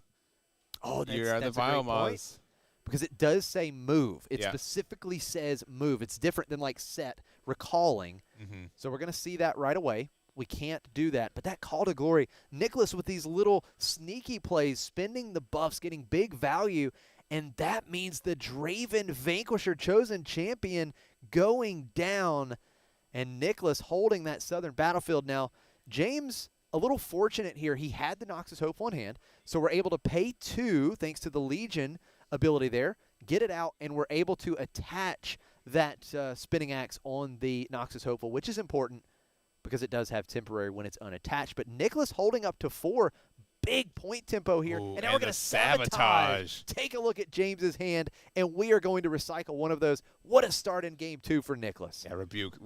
No hesitation. That's my worst nightmare. So, very good position there. We're at 4 whole points for Nicholas because we held both battlefields. We're probably going to put the Sea Monkey back. We've got 5 runes now, 3 runes with the Doran's Blade, likely attaching this, to the Fiora here. So right now on defense, we are buffed. We've got the +2 there and the additional, shield from the defense. So we got to be a pretty big number on the defense. Good riddance to rebuke. Nicholas so thrilled to get that out of the way. And Nicholas still holding both of these battlefields. We've got the little Sea Monkey there at the Obelisk of Power, and Fiora victorious. Really a big threat here. You've got Fiora with the buff, an additional +2 might with the Doran's Blade. So quite the setup there on Valmaw's lair for Nicholas, and still 3 ready runes. Yeah, and honestly, I'm kind of surprised we get the Sea Monkey there. I think that it's definitely calling out to be conquered, but yeah, which is going to be happening here. So 7-2. And you can kind of see it there. Nicholas's body language was like, should I have kept that Sea Monkey there? But he's got the hidden blade. The hidden blade appears to be taking out the Noxus hopeful, so the spinning axe going to drop off. Now, once again, James drawing these 2 cards. You kill a unit out of battlefield, but its controller draws 2. Here's the real issue. How many cards does Nicholas have in hand? I don't know if he has any cards None. right now. Yeah, none are in there. The So, this is Kaisa again. Yeah, when you're playing against a deck like Draven, where like every other action you feel like they draw a card, we got that there. The spinning axe, it's been spinning. Oh yeah, spinning from unit to unit it is. Kaisa Survivor will take out the Sea Monkey. We win the combat. We score our first point of the game. Nicholas still up by 3 here, 4-1.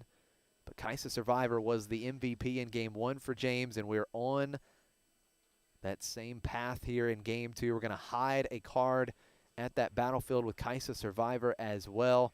Nicholas holds up to 5 with Fiora. Yeah, but I'll be honest. I don't know if it might have been better to Hidden Blade your own Sea Monkey. The card draw from it might have been more important, but it looks like we're just going to move over. So we do have ganking here since we are mighty. So it does have the fight or flight. So it does have deflect as part of the cost for this Fiora. Now on the other side, James does not have many runes, right? We only have the 2 there, but looks like we are going to play the challenge. Yes. 2 units, a friendly unit, enemy unit, going to deal damage equal to their mights to each other, and Nicholas is going to be able to protect or save the Fiora from being killed. We've got the set legend ability. The buff is spent. Fiora recalled back to base, and now James on just 4 runes. His board is clear, and Nicholas still has a big lead. Yeah, super big lead here. Now, again, we're in top deck mode, right? Every card we draw is going to be really important. We need to find a way to maybe try to buff our Fiora once again, but it looks like Treasure Hunter into Overzealous Fan and passing it back to Nicholas. Both players have aggressively deramped over the last several turns. Nicholas building back up to 5, but yeah, just developing that back line. And now the question for Nicholas is, where do we push into with that Fiora? Very likely we want to go to 6 here. Fiora's going to get back into the Valmaw's lair, go up to 6 points. And now the question is, are we able to establish more of a presence on the board? The Pit Rookie's going to buff here, and that's great because we get that buff to potentially save the unit with set again. And even if we don't, like, again, I think most people overlook how good ganking is with Fiora, right? Even if they just go to the other battlefield, we're going to 7. If Nicholas holds with Fiora, we can just go to a quick, last point battle on that Obelisk of Power with the ganking, and that could be all she wrote. It is often overlooked, right? I mean, it's not something you think of too much. I think the ganking on her is just critical, right? And the threat that she becomes when she's buffed. Right, it's just so good, such a night and day difference. And right now we're seeing what appeared to be when James was able to go in, take out that Sea Monkey. Mm-hmm. We really thought that James had kind of flipped the script here in this game, but Nicholas holding strong. The Treasure Hunter will go and conquer the Obelisk. We create the gold token when moving. So 6-2 now. We're gonna sneak in that hand. That hand is rough. As a rough hand. We don't have many, spells left. It looks like we do have Falling Star, which gets there. I think we still have the Switcheroo, which might be our saving glory, but that is a tough position to be in. Oh, and we are passing back. We are going to 7 points. No runes open. Fiora, I think, can just move on over and end this game. Yeah, I was going to say, you're in a tough spot when you are trying to stack up the battlefield with Treasure Hunter and Overzealous Fan ganking, moving over. But the Overzealous Fan going to be killed here. Good defensive play, so you're able to push the Fiora back to base. Yeah, but we only have 2. Looks like we forgot to do our runes, but Pit Rookie should be active. We should be able to just push that over to the 1 Might Treasure Hunter. There we go. So he did ready up the Pit Rookie. yeah, there's no runes left open for James. So if that pit rookie moves in, should do it. And there it is. So Nicholas is like, wait a second. Oh, that's all I got to do. I thought too hard about that play, but Nicholas able to do it and set. Bringing us to game 3 against Draven. Could Set and Nicholas be the one to finally slay the glorious Executioner? Yeah, I mean, yeah, it's he went through the same thing. It's like, there's no way I beat Draven, right? Like, you just like, there's nothing. What am I not thinking about? What situation am I not thinking about here? Right. So there definitely was a situation. I think that I think we could have hit the switcheroo there for Draven. That could have offered enough of a challenge or a difference where even just switching 2 might for 1 is enough to change the battle. Yeah. So, but yeah, really good play from our Set player and forcing that game 3. What really stood out to me in that game was, of course, Fiora Victorious was huge. Yeah, the huge. ganking keyword was massive. Yeah. But Set, the boss, being able to save her was incredibly important. And we saw the real utility of being able to save your units by spending that buff and that power. So, yeah, Set going a long way. And we're going to get a game 3 again. I believe every game that I've casted so far today has went to game 3. Wouldn't want it any other way. No, not at all. So we'll see what battlefields they choose here. It looks like it's going to be Sunken Temple for Nicholas and the Targon's Peak. So of these two, I think that Targon's Peak definitely benefits James a little bit more. There are some defensive spells for Nicholas, but not as many.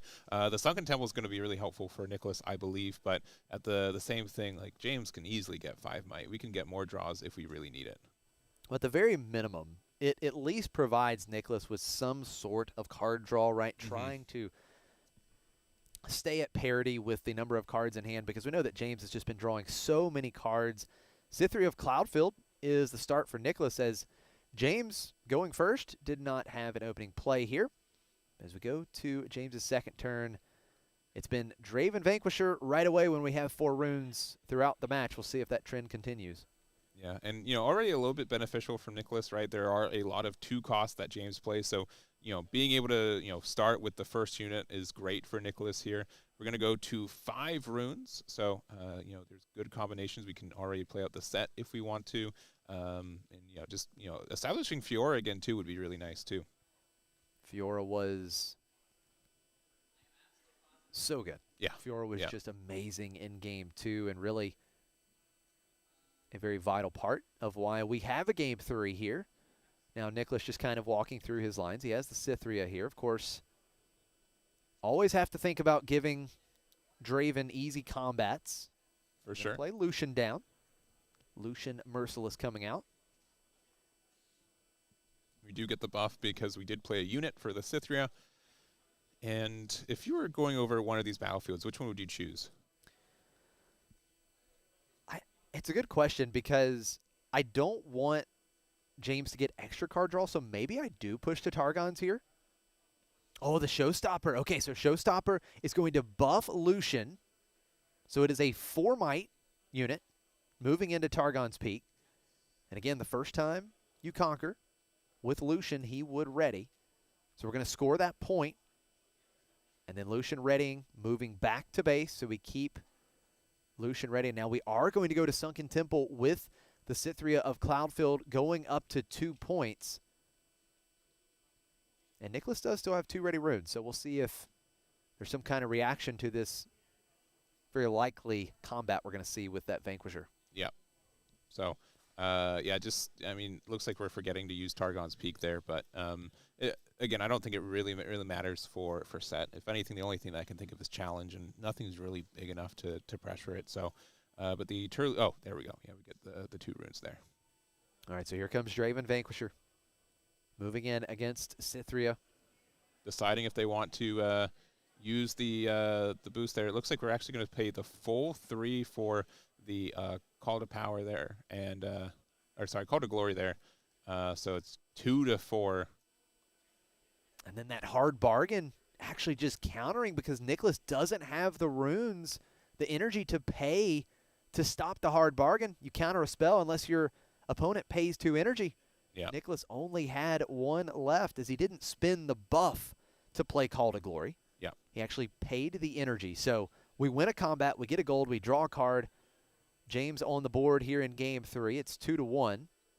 Yeah, something also compared to something like Zanya's or GA, right? Guardian Angel. Like, we don't have to use our set legend ability if we don't want to, right? We can decide if we want to save the unit or not. So Cithra, you know, even though it had a buff, we decided, you know, that can go away. We need that rune, and we need that for later. So there it goes. All right, we're going to see Nox is hopeful coming out for 2. So we have played a card. Getting the Legion effect there. We're going to hide as well at the southern battlefield to make things a little bit more tricky for Nicholas going into combat against Draven. And the classic 2 runes open for James. So many things that could be. That's absolutely right. So, but we haven't really seen the Lucian this game yet. So it's going to be really good at just poking and getting these free points and being safe. So great ad from Spirit Forge for really any body deck that can run it. So that's going to be helpful there. We can just get Targon's touch it and then bring it back. We've seen Lucian Merciless do a ton of great things on stream today. I believe that is that the arena bar? Sure is. It is, all right. So gives us another way to buff our units as Lucian is going to move into the northern battlefield there. Conquering up to 3. We ready? We move back. Just continue to poke, as you were mentioning. Got 3 left open, too. So, you know, we could play a lot of different cards right now. Again, if we play anything, we get to then buff it, which would be nice. It looks like we're going to, for 3, play out a... Oh, is that I believe that's another Lucian? Yeah, I think you're absolutely right. Another Lucian, and the arena bar going to be used here. It's got that activated ability. You exhaust and you buff a friendly exhausted unit. As James will hold up to 2 points. Got hopeful in the back line. We're going to stack deck, dig through here. We'll see what he finds. Yeah, part of the arena bar being so good is that, you know, you can move something up, you can trade something, bring your guy back. You get to heal it back up with the arena bar with the buff. So really flexible, especially for like these aggressive Lucian that are already on the board.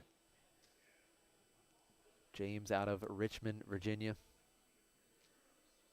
Coming in to this Coastal Series tournament. Nicholas out of Okeechobee, Florida. Yeah, yeah. Something that I'd personally a place I'd never heard of. Yeah. And so that was really cool to hear from Nicholas, driving all the way up from Florida. Now Kaisa Survivor, moving into that northern battlefield. Going to conquer.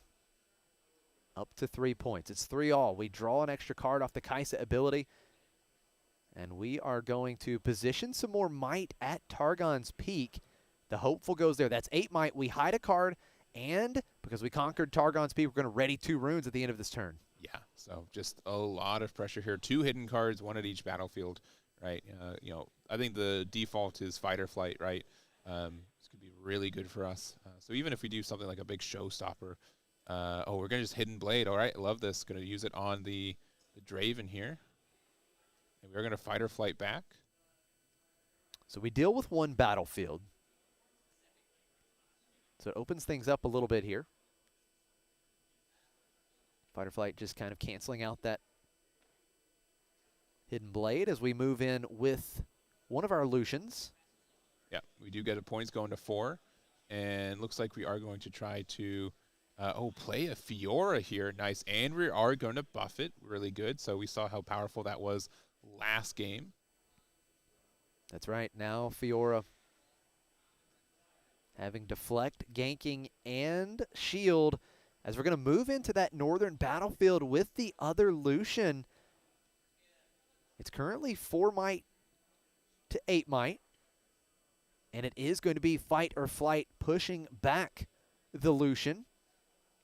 And James still has 3 ready runes, so it looks like that is going to be the turn for Nicholas. We do go up to 4 on James's side as well as we hold the Targon's Peak. 4-all.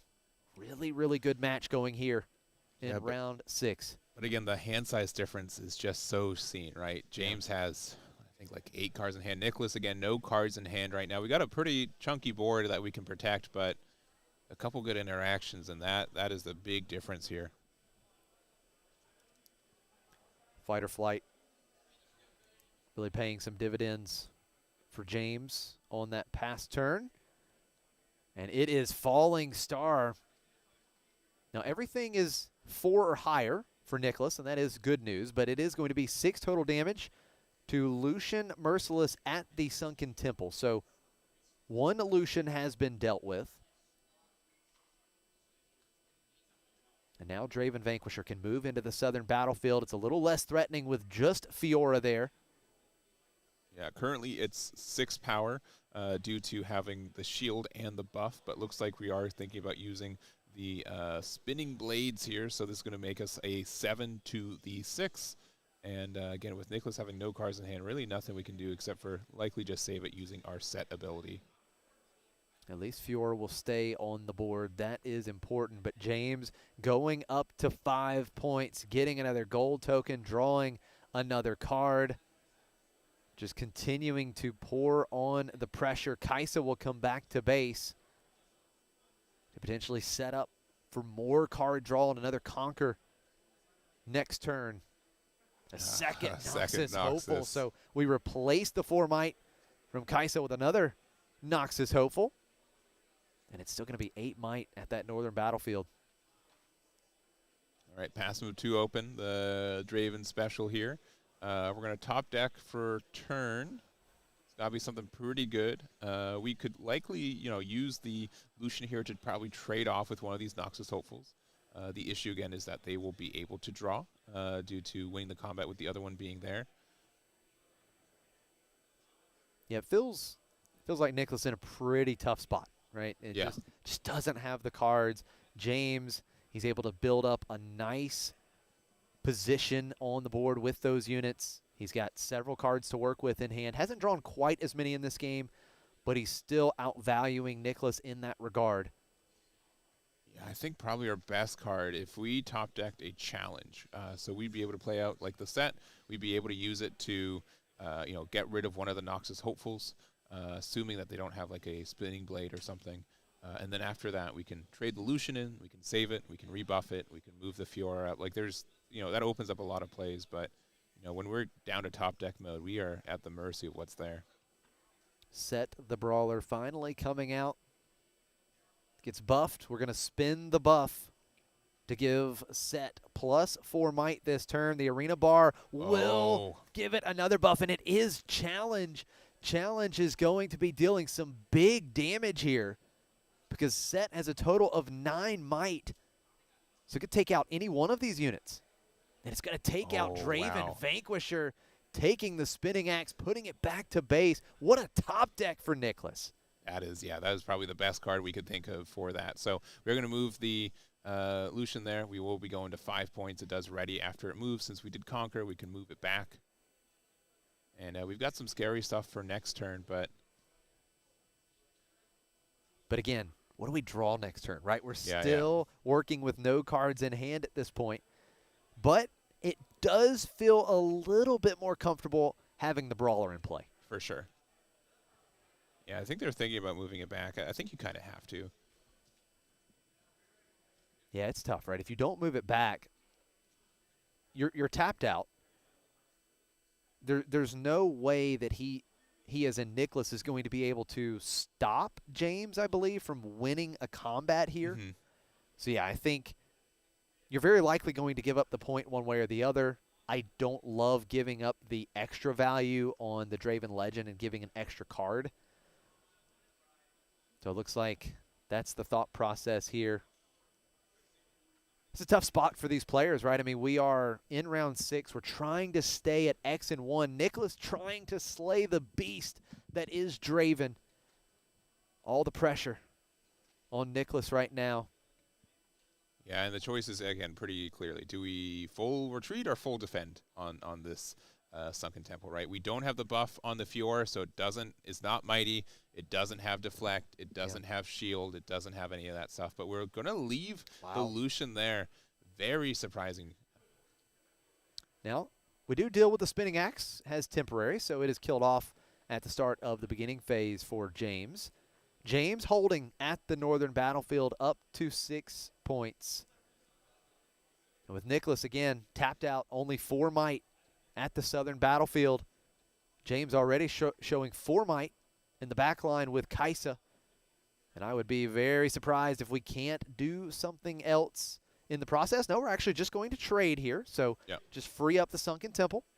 And we're thinking about saving this right now, right? Because now there's this, okay, you know what? We'll save it.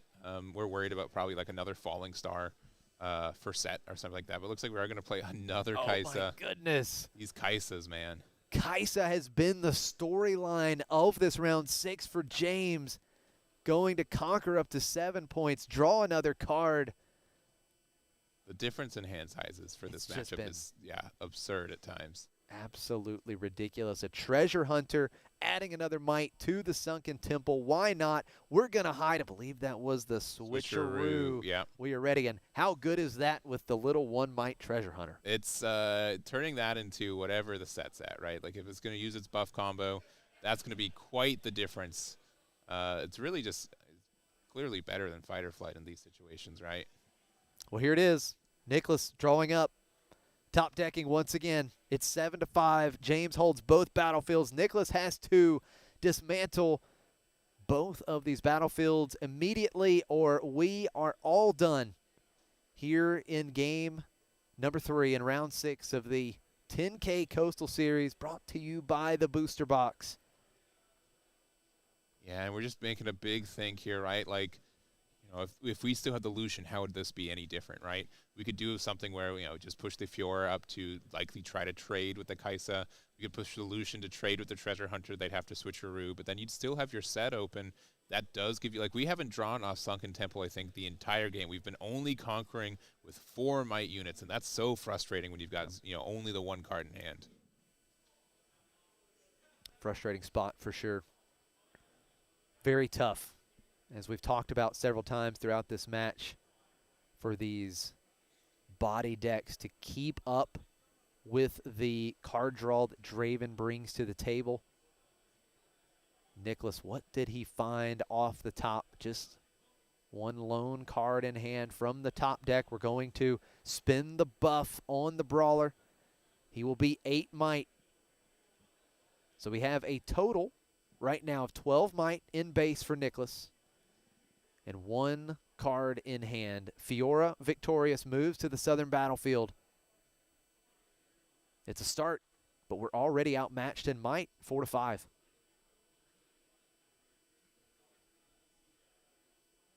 James is thinking through here. Do I react with anything? What does he have in his hand? Of course, has the card hidden. He's going to say, no, I'm going to put the pressure on you. What are you going to do? We're just going to trade Kaisa for Fiora. It leaves the Treasure Hunter alone at the Sunken Temple, but it's enough to hold. Nicholas once again looks at the hand. What is it? We're reaching for some runes. Nicholas has left us in suspense for some time. What is it, Eggman? It looks like it is another Fiora. Fiora. Don't think that's going to do it. The set Brawler moving in, and Switcheroo is going to say, no, sir. There's the fist bump. Nicholas falls here, and Draven taking it down. What a match. Yeah. Wow, it was a great match. Yeah, honestly, Nicholas, like, really fighting. Yes, every card's important in that matchup, right? Just the real big difference of, you know, Draven, where you get to draw, again, like the extra card every turn. Meanwhile, Set's got to play every card as we see it. So really a big difference, but great game 3, and happy we were able to get there. Absolutely. Very well played by both players. Love to see Set bringing Draven to game 3, but huge congrats to James on the victory. That's going to wrap up round 6. Yes. But we've got 2 more rounds of action today before we get the final 16 players. We're going to bring the top cut to you tomorrow morning. We're going to step away for a short break, but don't go anywhere. We will be back right after this.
$10,000, a share of $10,000. That's what these players have been competing for throughout these rounds of Swiss today, and the real story has just continued to be Draven. He's just showing up, of course, in big numbers, and he is undefeated on stream. So the question is, who's going to knock off the top dog? That's what I keep asking, and no one answers that question. I think we're going to keep seeing it, though. But right now, we do have an interesting twist. We do have that same Draven Legend, but like I said, a little difference here. This is the Detonate build.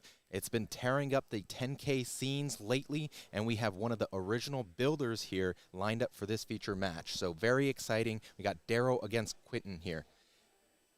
All right, we got the deck list up here, and I think this is the miracle package that we're looking at here, but as I said, a slight twist. We have that card Detonate, and it allows you to kill a gear and draw 2 cards. It could be your own, it can be your opponent's, and that just continually allows that card draw to happen and that cycle to happen. It is making use of this legend ability and having such a huge advantage with that hand size. This is going to be really interesting to see how they cycle through this deck. Moving over to Irelia, that's going to be Quentin.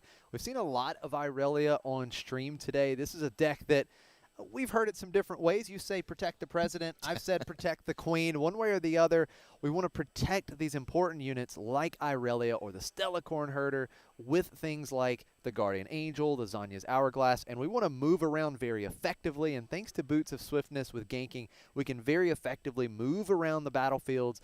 And there's just a lot of tricks up the sleeve of each and every one of these Irelia decks. Absolutely, absolutely. And we've been seeing very similar builds throughout the day.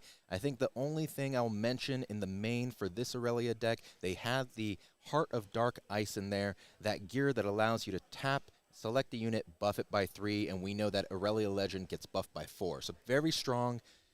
Really excited to see how this plays out. Here we go. Obelisk of Power, game 1. For Daryl, that's the battlefield of choice, and Quentin bringing the Dreaming Tree. So for Quentin, it's some good extra card draw with all of these combat tricks that it plays on its own units. And as we start with 1 extra rune for each player, no turn 1 play for Quentin on 3 runes. Very interesting. And Daryl just going to throw down the Chosen Champion right away. Looking like Quentin's going to do the same exact thing. Very common opening that I'm seeing here, especially Daryl. Obelisk of Power, I think slapping down that Legend on turn 1 is, oh, there we go. Right off the bat, that Detonate. Going to kill his own treasure trove here to draw all these extra cards. Cycling through so many cards already. So good, right? The treasure trove, it costs 2, but when it leaves the board, you draw 1 and channel 1 rune exhausted. So when you play Detonate and you kill your own treasure trove, you're drawing 3 cards and you're channeling a rune exhausted. So the power that you have to pay on Detonate immediately gets replaced. You're just drawing 3 cards. That's so much value, Josh. Really, really is. We're going to pour on the value here. 2 Seal of Discords. Then we're going to play the Ezreal Prodigy, discarding that Bushwhack. We get to draw 2 cards. And now let's get things rolling for Daryl. We are going to move into the Dreaming Tree with the Chosen Champion, scoring that first point. We're going to hide a card there at the Southern Battlefield as well. This is some of the quickest gameplay that I've seen all day here, Josh, and it really shows that he really is the creator of this deck. He knows what plays to make very quickly, probably even on Quentin's turn. It's so interesting, right? Daryl, again, a part of Team Detonate, was a part of the team that put this menace together that has just been tearing everything up. It's been winning back-to-back the last couple weekends, taking down big cash events. So it really has been the talk of the town as Quentin moves down to the Southern Battlefield with Irelia. It's a 5 might right now because it readied. So whenever you choose Irelia or she readies, it gets +1 might for the turn. We're going to go in. Defiant Dance, going to give +2. And -2 to Draven Vanquisher. Fight or Flight is going to be played, and Quentin is going to defy the Fight or Flight. That is going to counter the Fight or Flight. So Quentin successfully taking down the Draven Vanquisher with Irelia here, scoring that point. And now we've taken off one of the threats on Daryl's side.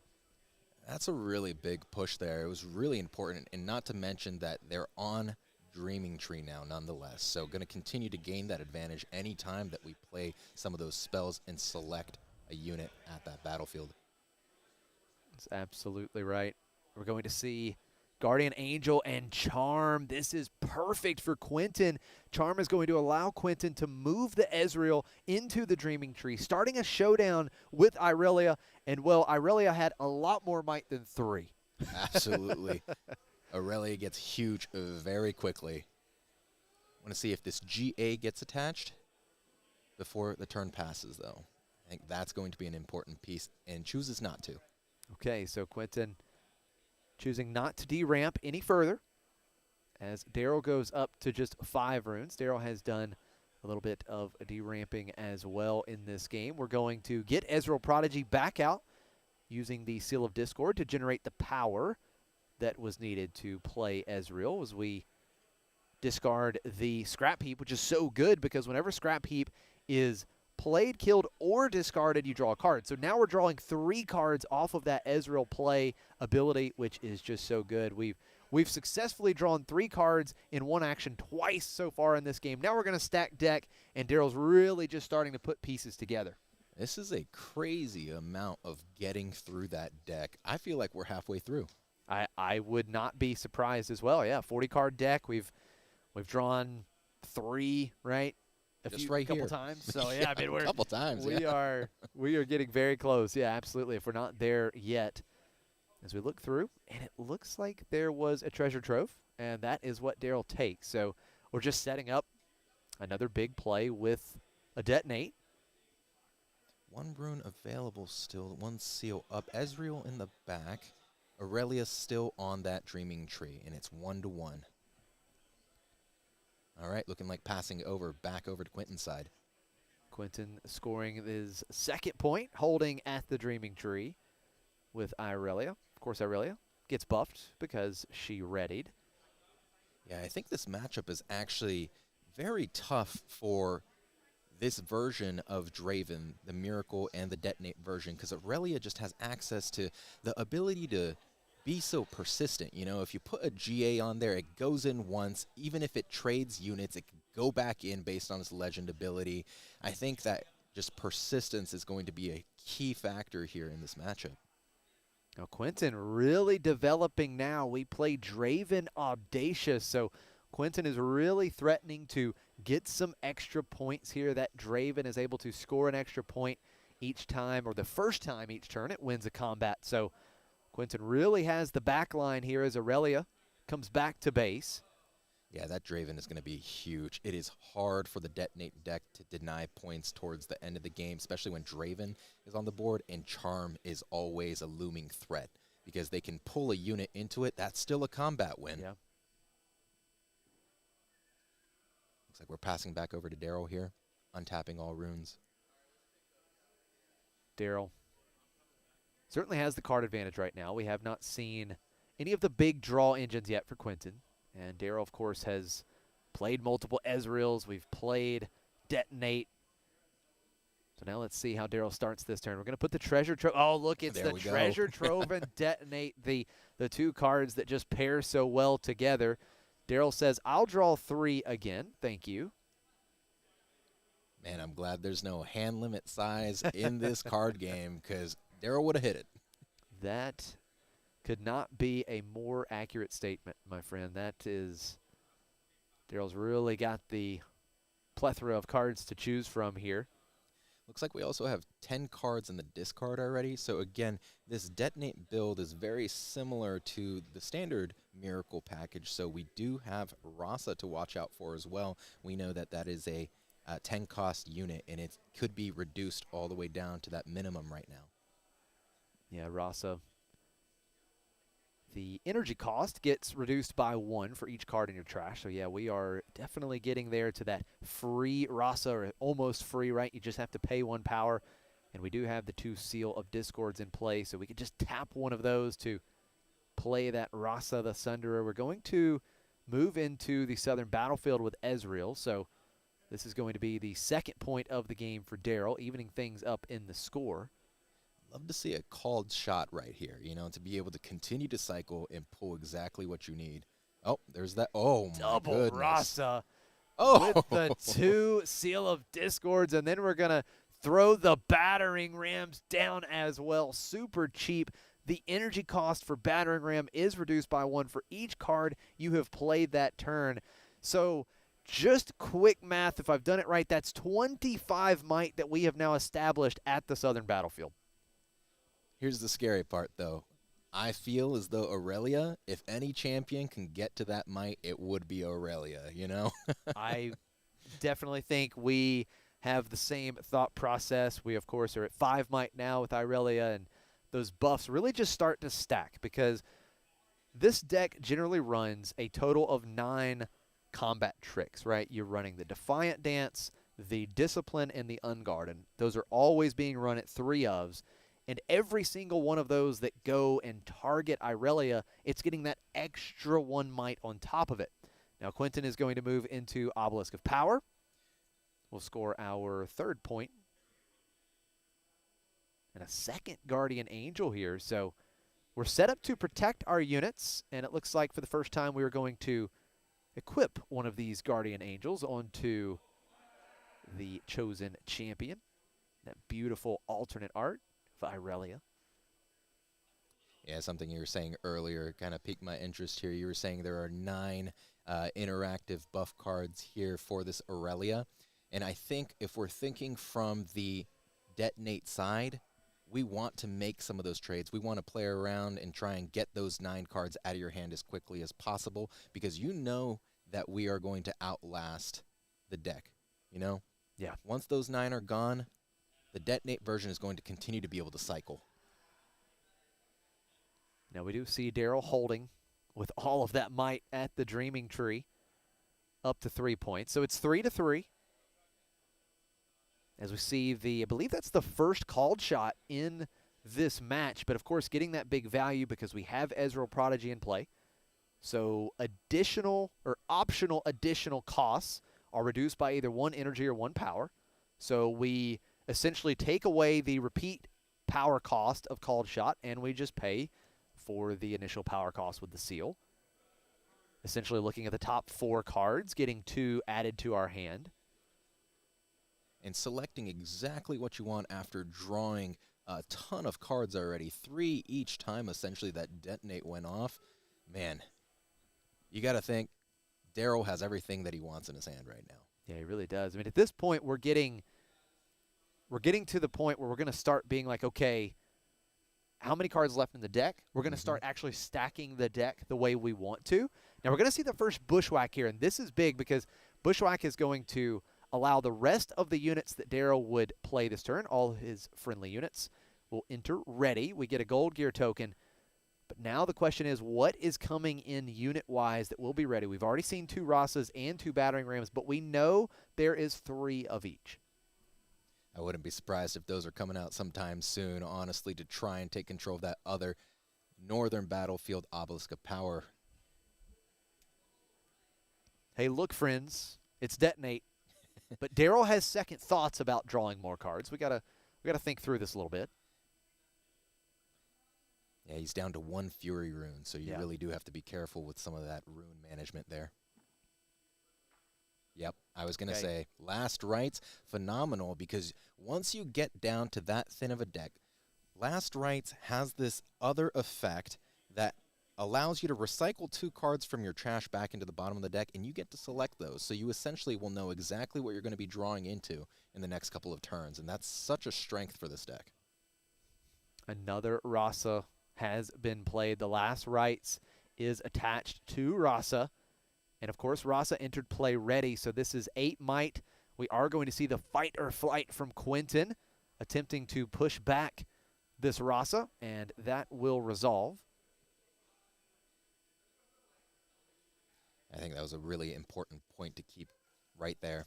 I know they had the GA, and it would have survived, but really important that that Rassa didn't just come in and over the head and just take control of Obelisk. I think it would have been a tough fight to try and get both of those battlefields back. Now, Daryl still has 4 ready runes to work with. Keep in mind, he still has that detonate in hand, so could absolutely draw some more cards if he feels it's necessary. But it is such a good point, right? With the Last Rites in play, when you equip it, he was able to recycle 2 cards. So now, again, he's just stacking that deck, right? We're getting what we want in the deck because we're getting through the entire deck. here in the very near future, as it looks like we're just going to move all of the units from the Dreaming Tree back to base. Quentin will score a point, going up to 4. Yeah, that Draven just sitting in the back, potentially being able to just come in and score 2 points on its ability to score an additional point when it wins a combat. That's really scary, especially with Aurelia and all those runes being up. Stella Cornherder going to join the party for Quentin in this opening game, and we have seen the potency of that card earlier today, just the massive amount of card draw that it can generate these Irelia decks. We're going to equip the other Guardian Angel to Draven, and Draven's going to move into the Dreaming Tree. And it looks like that is going to go through here. No reaction from Daryl. We're up to 5 points now for Quentin. I do want to keep in mind, Daryl also is playing a legend that is purple, just like Aurelia. They have access to this crazy card called Rebuke. Yes. That is always a looming threat. And when you have 4 Chaos runes up like that, it's always a gamble, isn't it? It really is. Well, Daryl has quite the stack of units in his base. We have, I believe, 33 might in the base, so we can very likely do whatever we need to do at these battlefields. And Rasa, with the last rites, going to move into the Obelisk of Power. And keep in mind, whenever this conquers, you're able to play a unit from your trash. So we are going to conquer here. Up to 4 points goes Daryl. And now we are going to play Ezreal Prodigy from the trash onto the Obelisk of Power to just reinforce there. And now we are looking at some serious cost reduction on these additional costs. We have 2 Ezreal Prodigy in play. Looks like Daryl's picking up both of those battering rams and both of those Rosses, maybe looking to go into that Draven here. That is a ton of might. If I'm not mistaken, that's 22 just in those 4 cards, correct? Yeah, that's absolutely right. Battering rams holding 5 might each, Rosses 6 might each. The scary thing is, you know, we got that Draven with the GA attached to it, so you know it's going to survive, and it's going to come right back in and punish. Double Guardian Angel for Quentin here in the opening game. Daryl going to move in with both Rasa and 1 battering ram. Here is the reaction with the hidden card. It's fight or flight, and we are actually just going to push back the Draven, and that means the Guardian Angel still going to stick on Draven as Daryl is able to conquer there. I like the additional card draw as well. Since the fight or flight got flipped, chose Draven to move back. Dreaming Tree did trigger, allowing Quentin to draw that extra card. And for Quentin, any amount of cards that we can get of vital importance, considering that Daryl just pretty much has free reign within his entire deck, right? So Absolutely. we've got to draw every single card that we can. So Dreaming Tree so important for these Irelia decks to get that additional card draw. You have so many spells that target your own units. We are up to 5 points for Daryl, so it's 5-5, and we do move up and reinforce that northern battlefield. And we still have 6 runes available and 1 seal as well. Is that going to be a stacked deck? Okay. And it's one of these things, the Detonate Draven decks are generally slower, right, than even the standard Miracle version of Draven.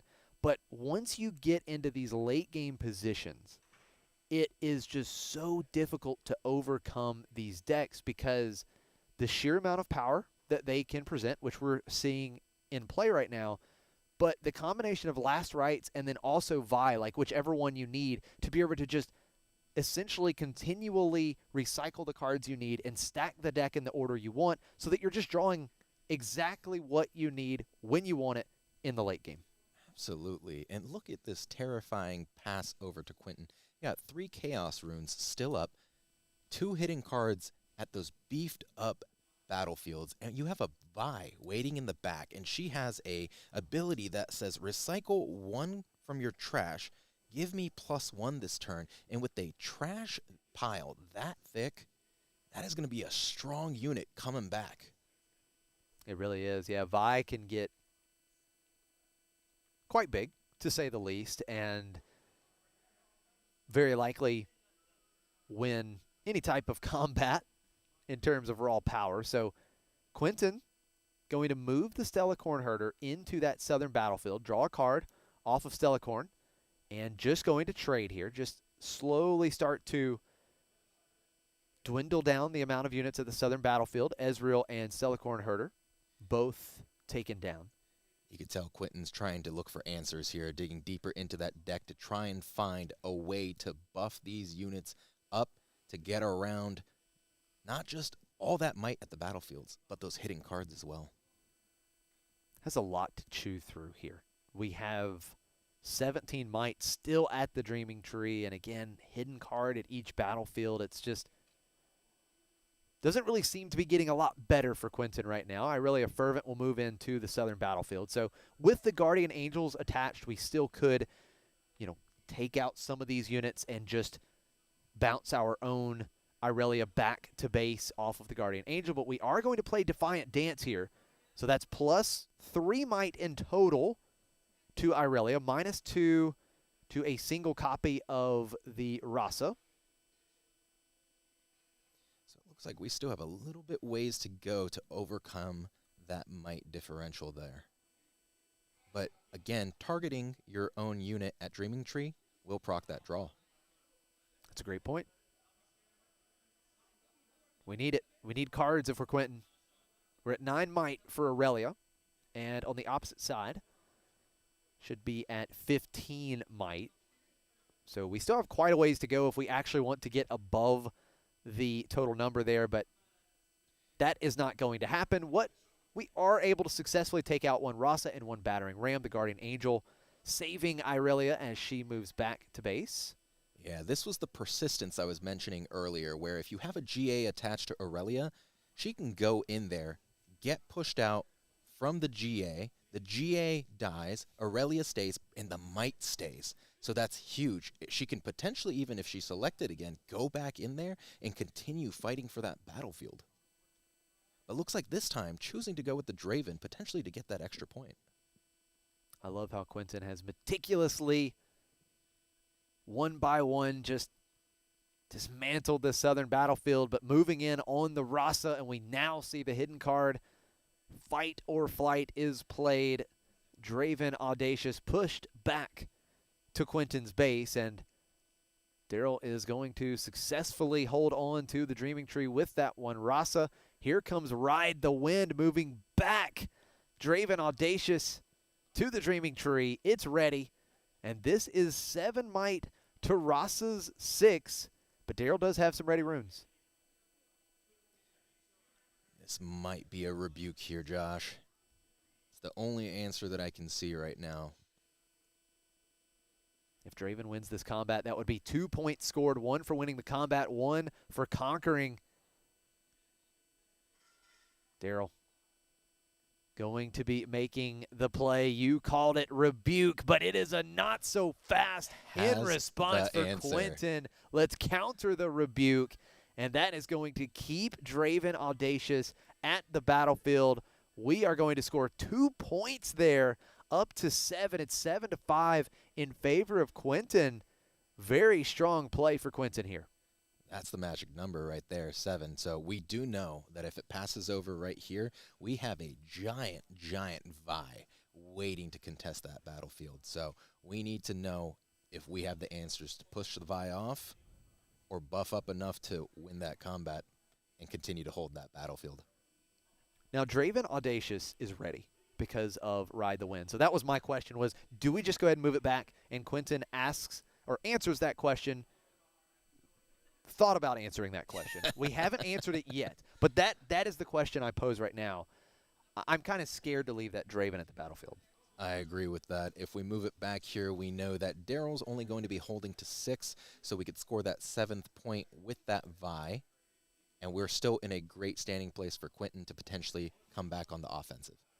I guess on the flip side, we do still have a Guardian Angel attached to Draven. So if you do leave it there and you kind of say, okay, Daryl, if you want to go ahead, spend a lot of your trash, buff up Vi, come in, take out my Draven, I do have the Guardian Angel if all else fails, and we are going to hide. So Quentin has answered the question, and he said it is better to leave Draven Audacious with the Guardian Angel. We've got a card hidden there at the southern battlefield, and now Daryl will go up to 6 points on the hold, and we are going to stack another Rasa on top of everything else at the Obelisk of Power.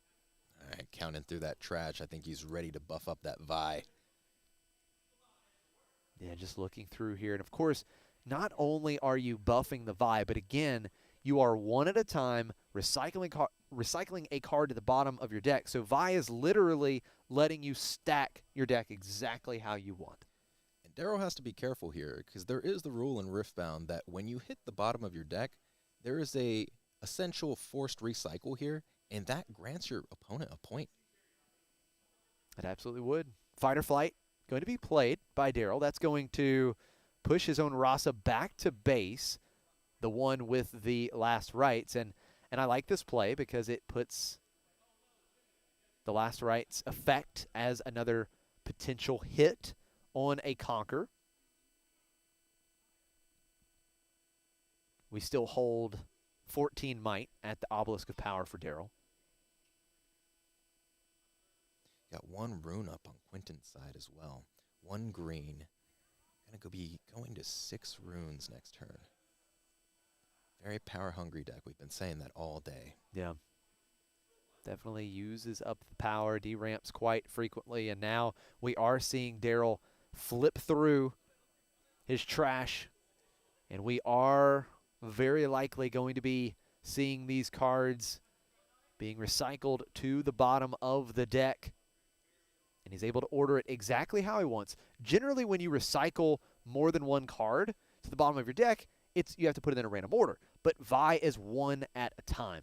So you're putting it in the order you want. So Vi gets +5 might. We've recycled 5 from the trash. And now we're going in. That is 7 + 8. It's 15 might to the 7 might on Draven. Now we've got Fight or Flight just going to bring back the Draven Audacious, which keeps the Guardian Angel intact. But it is a conquer for Daryl, up to 7 points. We win a combat. We draw a card thanks to the Draven Glorious Executioner Legend. And now it's all tied up at 7 apiece. And now it's back over to Quentin because we're looking at a lot of might on each battlefield. And Daryl could just hold for game here, so Quentin has some work to do. Not to mention the last rights. The last rights has triggered, right? We've conquered. And so we're going to get a Rasa here. For free. Oh, my goodness. For free. The very definition of value. And now let's go ahead and called shot on Daryl's side. We, again, still have the Ezra in play. So we're only paying 1 power as we float the energy. And you saw Daryl recycle all those cards earlier. I was watching him pull out the scariest of all scary purple cards. All the Fight or Flights and the Rebuke. Yeah. You know? Those are all the answers to anything that Aurelia can be sending in this way. Yeah, so Daryl's saying, okay, you have to break my holds here. Well, I'm just going to go ahead and draw in to all of these things that are going to make it very difficult for you to break this hold, as the called shot is going to finish resolving here. And Daryl counting through his deck, not sure exactly how many, but I'm pretty sure it's less than 10 cards, I think. And at this point, I think he has another called shot to play here. Cycling further through, I think he's trying to get to those cards that he recycled with Vi. That's absolutely right. He wants to hold the answers. He wants to make it to where Quentin is not able to break these holds on the next turn. I think the tough part here is the number of Chaos runes required to do all those plays, right? Right. Okay. Choosing to do that. So I think the Rebuke isn't what he's thinking here. Maybe the Fight or Flight. Keep in mind, a big game here for both of these players. Both of these players undefeated, but Quentin, the last XO on the day, 6-0 coming in to round 7. Daryl 5-0-1, and both of these players obviously positioned very well. Should be finding their spot in the top 16 very likely off of tiebreakers, even with a loss here.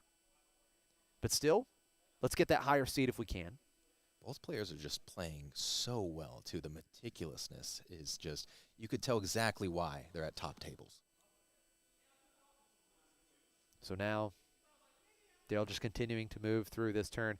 It's one thing that we see a lot with these Miracle Draven decks, or even the Detonate Draven deck as we're witnessing here. Some of these turns take quite a long time because there's so many things that you have to do, right? There's been so many movements with the units and reinforcing and conquering and so many different things that Daryl has to go through.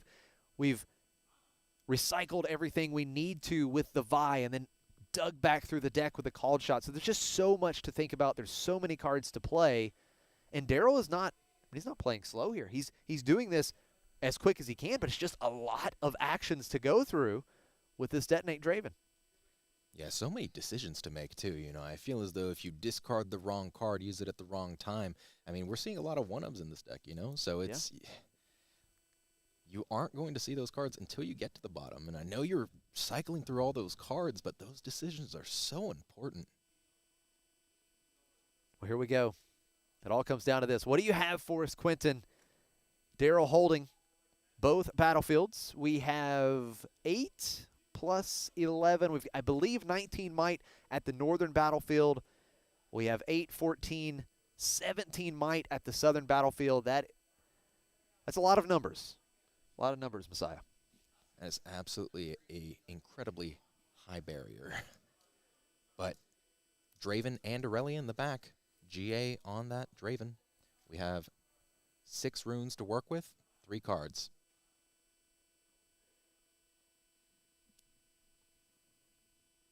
You know, it looks like both players are just talking about this position that they're in. This is the turn, right? This is kind of where it ends here, or where all the money is. So this is absolutely it. Love the friendly banter there. All right, looking like we're making a choice here. Both units for Quentin. All right, hands are off the cards. Battlefield. All right. What we got here? We've got 5 might plus 7. We have 12 might moving in for Quentin currently into the southern battlefield. We're staring at 17 on the other side. So now Quentin. Let's start seeing those buffs. Yeah, we need some buffs. We need to take these units off the battlefield and then very likely have to take advantage of the Irelia Legends ability of being able to ready these units because, again, we have to do something about the northern battlefield as well. So it looks like we are going to see a trade here. I like that trade, though. Very in Quentin's favor. We had that Zonius Hourglass and the GA, allowing both of those units to stay alive, come back to fight another day. And they could even have a chance of restanding if we select them here. That's 17 might for Daryl at the southern battlefield, reduced down to 7. We see the Heart of Dark Ice. You talked about this being one of the differences in this deck versus the other Irelia lists we have seen today. The Heart of Dark Ice giving +3 might to Draven Audacious. The Aurelia Blade Dancer Legend ability is used. She's exhausted. We pay the power. Draven is readied up, moves in, 9 might to the 6 might. But Daryl has ready runes, and he has a lot of cards in hand. Quentin needs this to go through because that Draven is no longer being protected. That's right. I gotta say that Heart of Dark Ice, great find, great gear to use there. Buffing it up just enough, using that on guard as well, buffing it even more. Yeah, buffs it up. +5 might now. 11 to 6 here.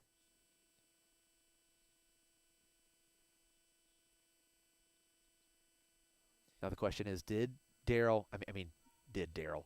He's got the answers, right? I mean, he has so many cards. He has to have the ways to get Draven off this battlefield. There's a fight or flight, and that would push back the Draven Audacious.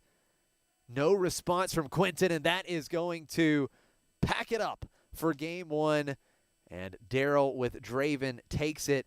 And Draven is undefeated so far at the feature table today, and Daryl off to the races here in this round 7 feature match.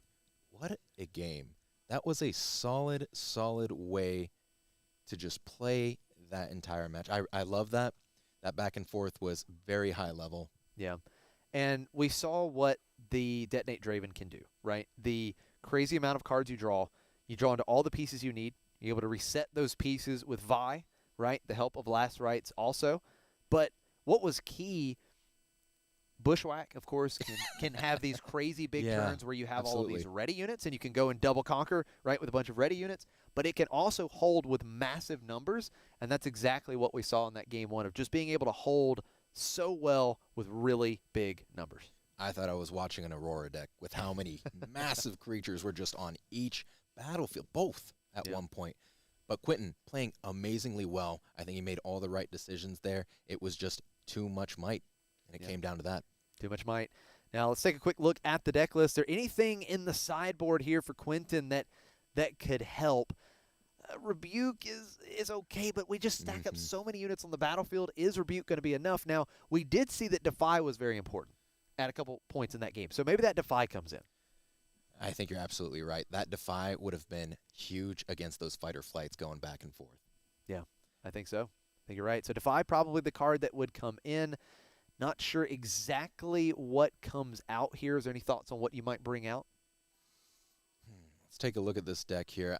I don't know that usually that Heart of Dark Ice would be that spot that I would love to just interchange, right? Like the easy swap. You still have the base of the deck here, but that came in clutch. Yeah. You know, that was such a huge gear to have on that final turn to push over and try and conquer over that Rasa, but unfortunately Daryl had the answer for that one. Yeah, he did. So we'll jump over to Daryl's deck list and see what may need to be changed here.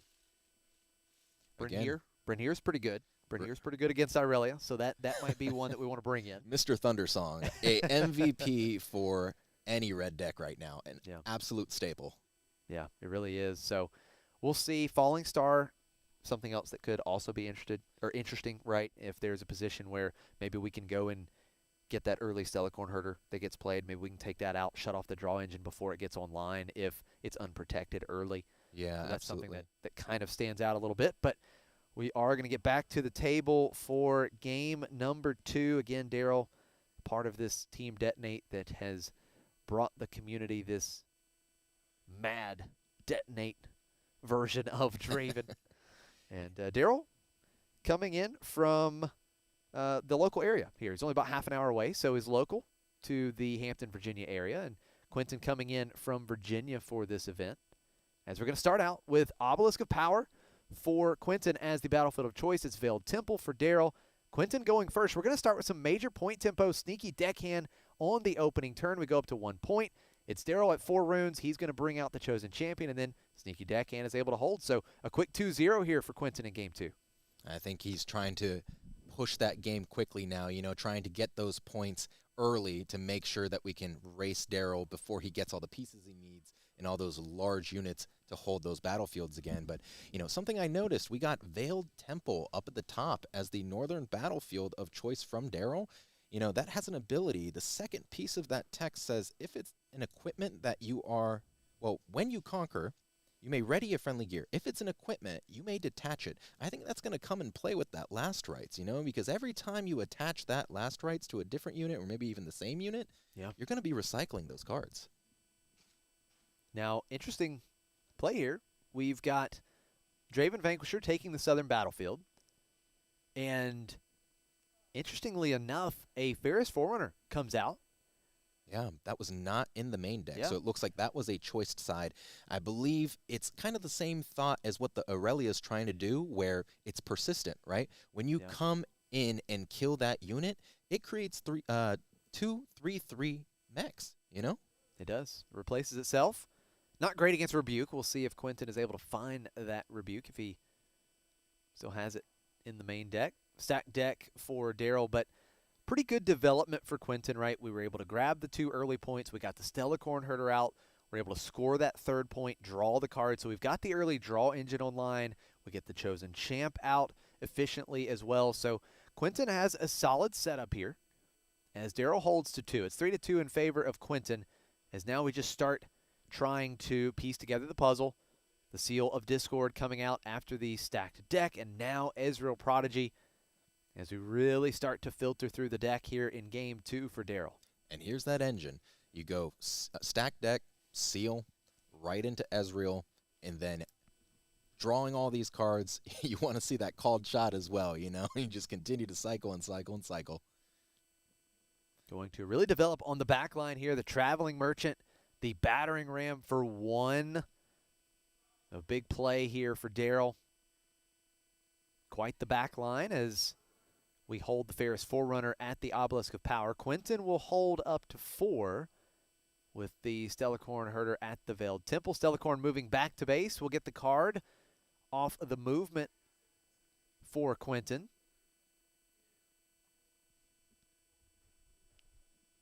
Now, Daryl's tapped out here, so if Quentin has a way to, say, rebuke that Ferris Forerunner, now would be a great time. As Irelia moves in, we're going to play the Unguard, buffing up past 6 might, winning the combat there. Quentin going up to 5 points, but as you mentioned, that Death Knell trigger, we get 2 3 might mechs in the base for Daryl, so the base just continuing to stack up on Daryl's side. I like the difference between this game and Game 1. You see a little bit of disparity between the points, but also the fact that Quentin has so many runes up as well. You know, we saw this deck being a very power-hungry deck, recycling those runes, but now we do have a lot of options here. It seems like it's going a little bit later, even though it's not even that far into the game. Yeah. You know, it feels that way. But Daryl already seeing a ton of his cards, too. It's pretty freeing, I think, if you're Quentin, to have already scored 5 points, and we have not really had to deramp at all. So we're still in a very good position right now for Quentin, as it looks like we are ready to further develop here. Quentin has free reign right now. I like the friendly banter between these Absolutely. players here, just constantly smiling and saying, yeah, these are key decision points here. I don't want to screw this up, so give me one more second here. Something else to note here, Messiah, we're under 20 minutes to go in the round. So Quentin, if he wants to come back and win this match, I mean, we need to win this relatively quickly so that we can go back in Game 3 and then take it as well. We are going to really develop here. Vex, Cheerless coming down, and Vex is going to help reinforce that southern battlefield. This is an interesting tech piece that we saw last weekend at another big cash tournament, this Vex Cheerless being put into the Irelia decks, which could be really good in the mirror match, but certainly still going to be something Daryl has to think about.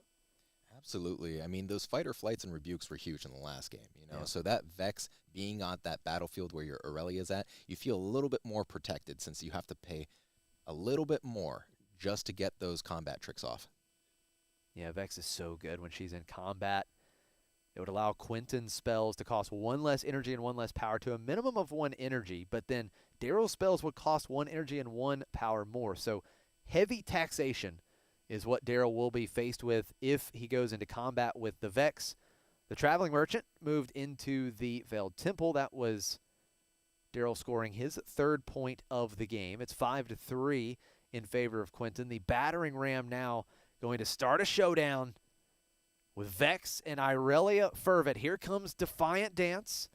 -2 on to the Ram and +3 in total to Irelia. So now the Ram not even big enough to take out the Vex here. Yeah, absolutely. Absolutely. And this is a tough spot, you know? We got that Battering Ram coming in. It get negged down a little bit. It is at 3 might against a Vex and an Aurelia that is already buffed. Any combat tricks, heavily taxed, like you said. Lots of thought going into this one here. I know essentially, even if this Battering Ram dies, you know, we have so much might in the back ready to roll and go back in, so... Okay, we Yep. are really That's what going we're doing. back All in. right. Daryl says, okay, the first Battering Ram, that's unsuccessful. We're going to go in with all of the rest of our units in the base, so that is going to be a total of 13, and we could add +2 with the Vanquisher. I believe he did. I Okay. believe that's what that flipped card is. All right. Just showing that they did decide to recycle that particular rune, Okay. but it's still floating. All right, so it should be 15 power then, but another Defiant Dance for Quentin. So Irelia is going to have +6 might here. This is 10 might on Irelia alone. This is quite the number. No, +7, excuse me. Yes, that's a cheeky play. So Wow. when it is selected, you can tap your legend to Yes. select it and ready it, and that does give it that additional +1. Quentin bringing out all the stops here in game 2, really trying to force this game 3. So what is that here? +7, that's 11, +5, 16. So I believe we have went over Daryl's number. What does Daryl have here again? Being taxed big time with Vex. This fight or flight would cost 3 energy and a power, and we're going to attempt to push back Irelia. That is an expensive fight or flight. And the deflect, right? So in the deflect. Absolutely. So an additional power there. But it does go through. Darrow knows. Oh, he's got the Defy. He has the Defy here, which is going to stop the fight or flight. We talked about Defy and how important it was in the opening game, and who knows if that other copy of Defy came out of the sideboard, but absolutely clutch right here for Quentin in game 2. That Vex and Defy, putting in work. That has been one of the most taxing turns we've seen in the tournament all day. Darrow knows this is a key fight, though. If there is no protection on that Irelia right now, it's the time to put Quentin back very far, potentially even out of the game if that Irelia dies. That's right. There's no Zanya's Hourglass in play. There's no Guardian Angel. There's nowhere for Irelia to run and hide. So now Daryl is going to really exhaust his resources here. What do we have? It is going to be Rebuke. He is going to pay 3 energy and 3 power plus an additional on the deflect and bounce back the Irelia Fervent and win the combat over Vex. That is a massive victory for Daryl, going up to 5 points, I believe, on the Conquer there. Maybe he was at 3. That's my bad. He goes up to 4. That's a huge combat victory. That is very huge right there. And draw a card in the process. Now, in all of that, Daryl did heavily deramp himself, so we'll see if Quentin is able to take advantage of that. Absolutely. Only going to start the turn next turn with 4 runes. It's a tough spot to be in. However, he does also have enough units in the trash, or cards in the trash, to be able to push out that Rasa. What an incredible turn for Daryl. Able to push through Irelia and Vex. All of the tax that he had to pay, he's still able to get it done and push through. Now, we are going to deramp once again. We bring out Rasa. So now we've got both battlefields being reinforced here and currently held by Daryl, but just 1 rune remains in play for Daryl. But Quentin, we are looking at not a lot of might on the board currently. That's correct. That top battlefield only has 8. And if any deck can get to 8 very quickly, especially with that Stellacorn, it's Irelia. Quentin has been able to draw a solid amount of cards here in game 2. We are going to replay our chosen champion, Irelia Fervent. Discipline onto Irelia. We're going to ready Irelia thanks to the legend ability. As we pay that power and exhaust Irelia Blade Dancer, we've got +4 might on the chosen champ right now. It only needs to get to 9 on the bottom, and 8 exactly at the top is the number that it's being held at right now. All right, Oh, Stellacorn first. Yeah, Stellacorn down to the southern battlefield. We draw a card. It's 9 might to 3. And we're just going to see a trade here. Yep. Ezreal for Stellacorn Herder does give another card to Daryl, another combat victory. And now Irelia moves in, takes out the mechs. Quentin up to 6 points. Yeah, I love that decision there. Honestly, just prioritizing the draw. He knows he needs to see more answers on this next turn, or it's not going to be looking good for him. I think it is that turn to be able to just feel a little bit safer because Daryl's only going to 3 runes here. Now Daryl does hold up to 5 points. It's 6-5 in favor of Quentin. And If Daryl can pull this one through, this would be quite the comeback. Down on points, way down on runes. If there's any deck that can do it, it is the inevitable Detonate Draven. We have all 3 Seals of Discord out. Certainly helps when you don't have a lot of runes. Having the Seals definitely plays into our favor a little bit. Okay. Tapping 2 of the Seals. Yep, repeating that called shot. That Ezreal is no longer on the board, so it's not reduced, but needs to see the key cards here. He just found another called shot, I believe, deciding on whether or not he wants to take it. Didn't see the other option, but going into the tank a little bit, so important choice that Daryl's faced with. Well, there's that Detonate. Okay. And I believe that other card was a battering ram. Okay. So we've played 1 seal this turn, correct? It was just 1. We had 2 in play already. I believe so. If I'm not losing my mind. And we've played the called shot. So we've played 2 cards. So the battering ram has the energy cost reduced by 2 currently. But I would suspect that that number is going to dwindle. Yeah, and if I were Daryl, I would not want to play another called shot, further reducing my runes. This is a scary spot to be in. We can move that merchant, though, and he does have an ability when I move discard 1, then draw 1. Yeah. If he wants to continue to look through that deck for the answers. This is a key turn here. Yeah, you could tell, right? I mean, this is a big turn. Daryl knows it. Again, we're down to just 10 minutes on the clock, so the clock is certainly a factor here.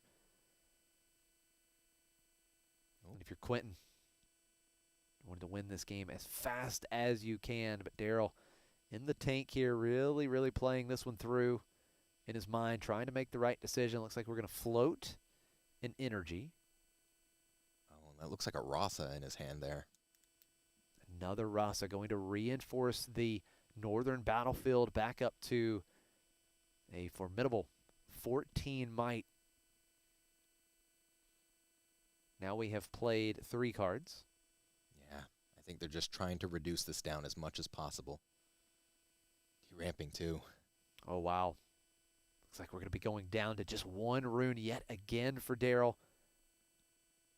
It looks like it is a, is that a rebuke? That's a Ride the wind. Ride the wind. Rasa over to that southern battlefield. I don't know if Quentin was expecting this. You can see it in his facial expression. I'm not sure he was ready for this. Oh, no. Could it be? Now he's got a hidden card. Okay, we got fight or flight. So we're prepared. We're ready. But the question is, what are we pushing here? Do we push Rasa back, or are we bringing back Irelia? Could do either here. It's a tough spot, tough decision here. I believe in this case you do push back the Rasa, though.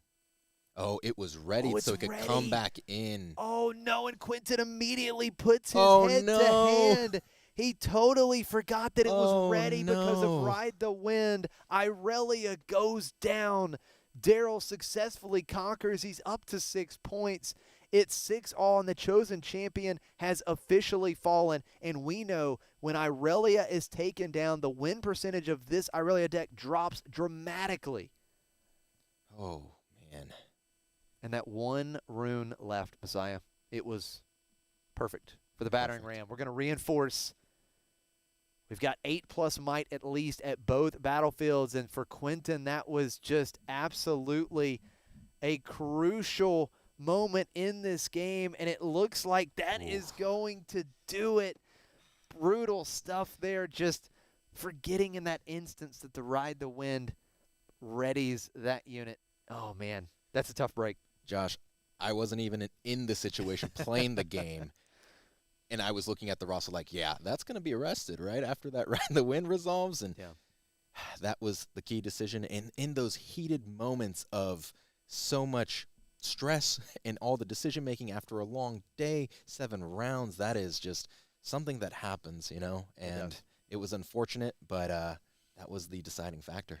Well, it happens to the best of us, Quentin. We feel for you. But hey, Quentin was 6-0 going into that round, so he's now 6-1. And being at 6-0, we know that there are going to be several X2s making it, and there might be a few that miss on tiebreakers. But starting XO, I think his tiebreakers are probably going to be pretty good. So I think Quentin has a very good shot still at making it into the top 16, and I think it's been a great run for him. For Daryl on the other side, this is someone that just finished 20th at the Las Vegas Regional. He's been on a tear. His team has been running such great performances with this Detonate Draven, and I'm excited to see how it plays out as he remains undefeated.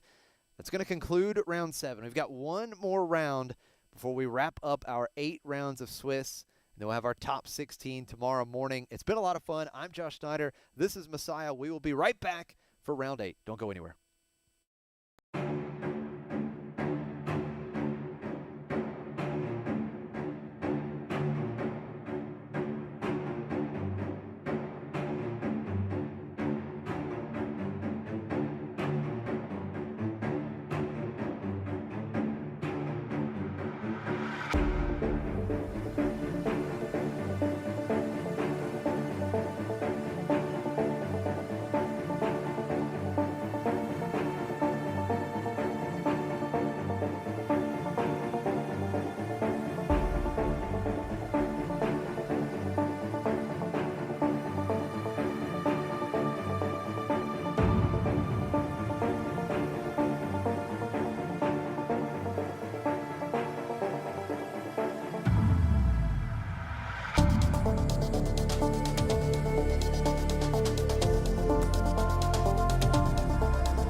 All right, we are back for the 8th and final round of Swiss for the 10K Coastal Regionals that we've got here in Virginia here. And what do we got for our last round?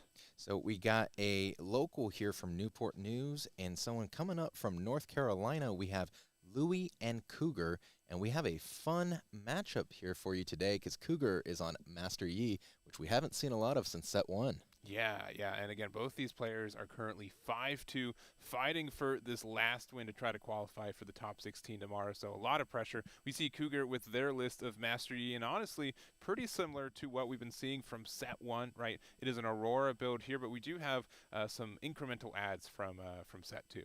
Yeah, absolutely. That Desert's Call is a spell from set 2, and it creates a Sand Soldier unit token, and it has repeat too, so you could create 2 of those for 4, but the Wuju Bladesman Master Yi Legend has a while a friendly unit defends alone, it gets +2, so those tokens are going to be pretty beefy when they defend alone at those battlefields. Correct, yeah, and the fact that they're also units that you can play without them actually being units is super good, so your Dazzling Aurora doesn't hit them as a result, so great addition there. All right, and then next up we also got Gregory with Aurelia. We've seen Aurelia quite a bit today. Nothing too fancy, right? I think that there is a single copy of the Overzealous Fan, right? We do have some sneaky deckhands, which isn't always in the deck. We've got the Draven Audacious in the main with Vex in the side as the backup. Honestly, nothing too remarkable. It doesn't have to be remarkable, right? These are very strong decks, and Aurelia has been very present in this format. It knows what it's good at, and it does it super duper well. You know, we've been seeing it in the top tables all day. We have also been seeing a lot of that Heart of Dark Ice in the mains for the ones at the top tables today. So maybe we'll see some of that action to try and combat those larger units that Aurora pumps out. Yeah, well, let's get into game number 1 of our last round of Swiss. Again, both players 5-2, trying to get that 6-2 to try to qualify for tomorrow. So big fist bump there. We got our 2 battlefields, Obelisk of Power on the left for Aurelia, and we've got the Aspirant's Climb on the right for Master Yi. Yeah, that Aspirant's Climb making you require 1 more point to win that game is usually really big in those Aurora decks, so they can go to the late game, get to 9 runes, pump out that dazzling Aurora, and then start putting out those beefy units. Yeah, well, there's that point right there with the sneaky deckhand taking the climb. So RA 1-0, likely that Yi will be able to interact with this at all. We are going to get the additional rune there, and looks like for 2 we are going to be playing out. Oh, another one. Okay, wow. Double ramps, very good. Exactly what you want to see there, you know. All right, going to start with Gregory at 2 points, thanks to that sneaky deckhand going to 5 runes. So immediately we could be playing our Aurelia champion, or we could maybe try to play out Stellacorn if we had that as well. Yeah, a little bit different from the Misfortune Aurora decks. When you end up going to 8 runes next turn, you do still have some plays. You know, you have a tasty Feyfolk, you have the Master Yi Legend. There are a couple options that you have that, you know, other Aurora decks don't. So I do like that double ramp. I think it's a good place to be for Master Yi. Yeah, and I don't know if I always see Aurelia on Obelisk of Power first, and it's kind of a little weird to see it first against specifically Yi, right? Yi wants to get to the late game. Obelisk of Power will help you, and with Aspirant's Climb as well, it's going to be a little bit more difficult for you to get the last point. So this might be an uphill battle for Gregory here. Yeah, this could be a thought where in the sideboard I did take a little peek there and we saw that Adaptatron, you know, maybe Gregory's thinking, okay, you know what, I will get this out of the way here so that my second battlefield will be my strong one where I have that Adaptatron to really take care of that Aurora. Yeah. All right, we've got the Guardian Angel and the Heart of Dark Ice there, just waiting for something to be used on. We are at already 8 runes, which is 1 away than the scary number for Cougar, but that just means that we can, you know, safely recycle 1. We can play the Master Yi here. If we want to try to capture a battlefield, we can. We might want to be a little bit more patient too, but looks like we are going to take the Aspirant's Climb, get our first point as well. And again, when we defend alone, we do get to get that +2, so it is a 8 might unit on the defense. Yeah, I think the scary part about this is we're going to move back to Gregory with 6 runes available, and with that Heart of Dark Ice, you can play an Aurelia, select it, ready it with the Legend, and it's going to be coming in with more might than Master Yi already. Yes, yeah, 100%. And then we can also get the Guardian Angel equipped too, so it gets you to 10, and that likely will be enough to trade with the Yi. All right, just verifying what that legend does here. Passing back over to Gregory. Yeah, for some people it's been a while since they've last played against the Master Yi, so you do want to make sure you remember what it does. Absolutely. I was excited when we found out that Cougar on the right on Master Yi was still at those top tables and in contention for day 2 here, because that is exactly as you said, something we haven't seen since set 1. Yeah, 100%. So we are going to go a quick capture there on the obelisk, getting us to 3 points with the sneaky deckhand. 6 runes to play with. Let's see if we want to try to get the Aurelia play. Yep, I think that's exactly what we're doing here. It looks like we're tapping 5 runes here. 2, 3, 4, 5. There it is. All right, we are going to be playing the Aurelia from our champion zone. We are going to look like recycle 1 to equip the Guardian Angel, so that will let us get not only a +1 for the Aurelia for choosing it, +1 for the Guardian Angel itself, but we are going to be using our legend ability, it seems. Oh no, we're just actually not. We're just going to hide something rather on the battlefield and pass it back to Cougar. I do like that patience play, though. You know, there is no need to rush there and completely ramp down on your runes yet. You know, he knows that this is going to be going into the late game.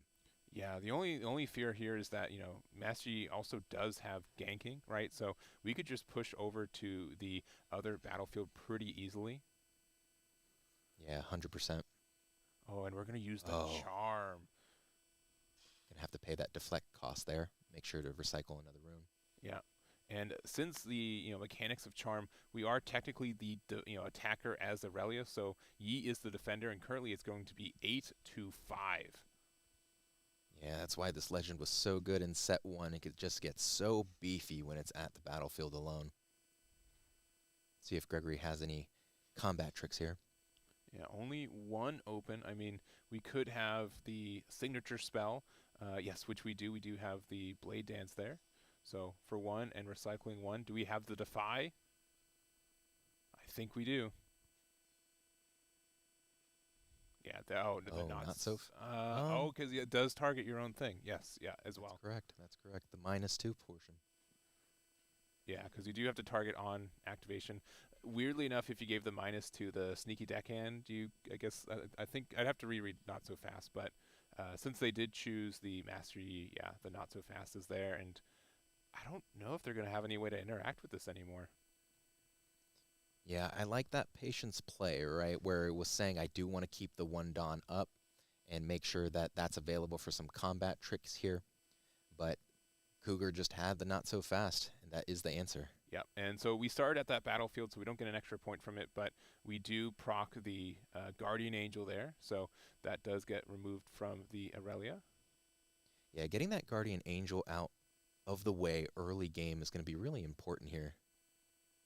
But unusual strategy, right? I'm used to seeing these Aurora decks usually play to make sure they get to 9, you know? Yeah.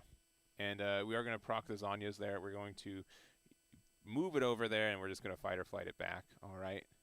Understood. We've got 5 runes left, but we've got no Calm runes left. We do just play another Zanyas and, pass it back to Gregory.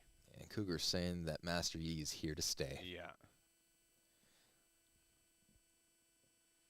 All right, going to 5 runes once again because we did have to recycle another off the signature spell. Aurelia is still around, so we're feeling a little bit safe. We are going to 4 points as well with the hold on Obelisk of Power. Again, we do need to get to 9 with Aspirant, so we're not even halfway there yet. Yeah, absolutely. Ramping down was a little tough, but in the beginning of the game, Cougar had 2 of those mobilize cards to channel those runes exhausted, so it doesn't feel terrible. Yeah, and the deckhand continues to be sneaky, getting another point without having to really, get our other sneaky deckhand in danger. I think we are at 5 points now since we did start the turn at 4. I just don't think they've moved that up quite yet. And that sneaky deckhand really putting in that work this game, getting all of those points here, putting that point disparity. It's one of the worst cards in your hand in a top deck scenario, but sometimes those battlefields are empty, and essentially having a card with Rush at times, right, or Accelerate is really, really handy. All right, and we decide to not even challenge it there. We are just going to use the Master Yi, get another point off the Obelisk of Power, and we're passing right back with 7 runes up. Haven't been seeing a whole lot of card draw on Cougar's side, though. Maybe he's just not seeing what he needs here, you know? Mm-hmm. I'm a little bit surprised we didn't want to try to challenge the sneaky deckhand, though, one copy of Defiant Dance would even it up. They had 2 runes open. I'm not sure what Aurelia has. It looks like 3-ish cards in hand, so not a lot, but you do have to respect what they can do. Yeah, absolutely.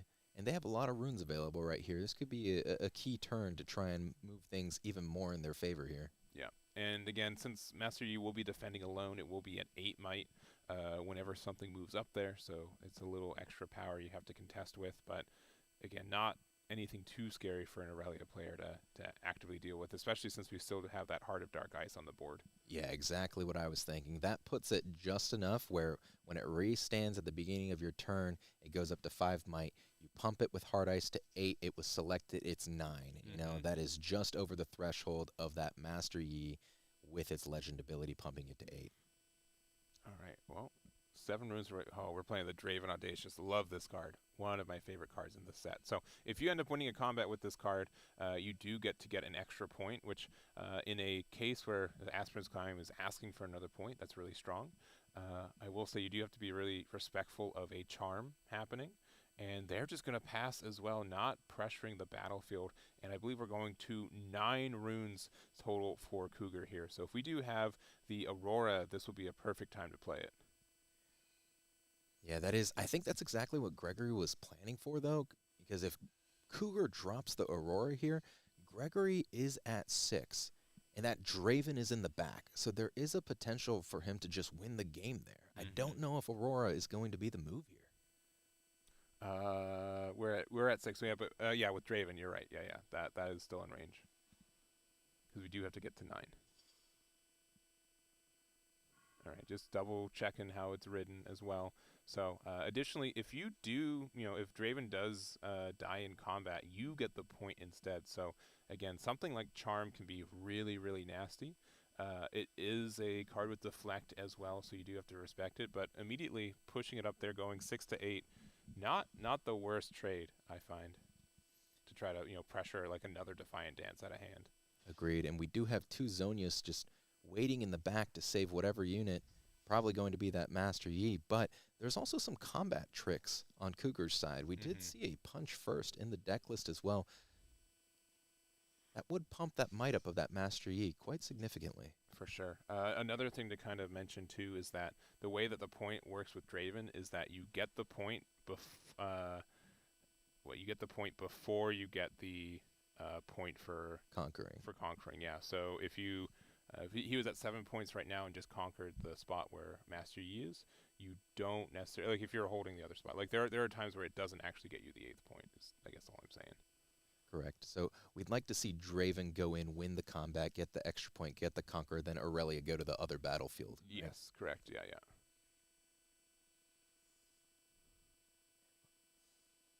Oh, okay, sneaky deckhand. Very sneaky, very sneaky. That has just been getting all those points all game. Man, very threatening backline here too. An Aurelia, 2 sneaky deckhands, and a Draven. And passing right back. So both, I will say that, obviously Chaos has a lot of disruption spells, but I think Calm also does, right? We've got Unguard, Discipline, so many ways to interact with your opponent's spells too that you have to be really wary about what, each other has. It's really a stare down. Yeah, absolutely. Absolutely. All right. Looking like Cougar's on 11 runes this turn.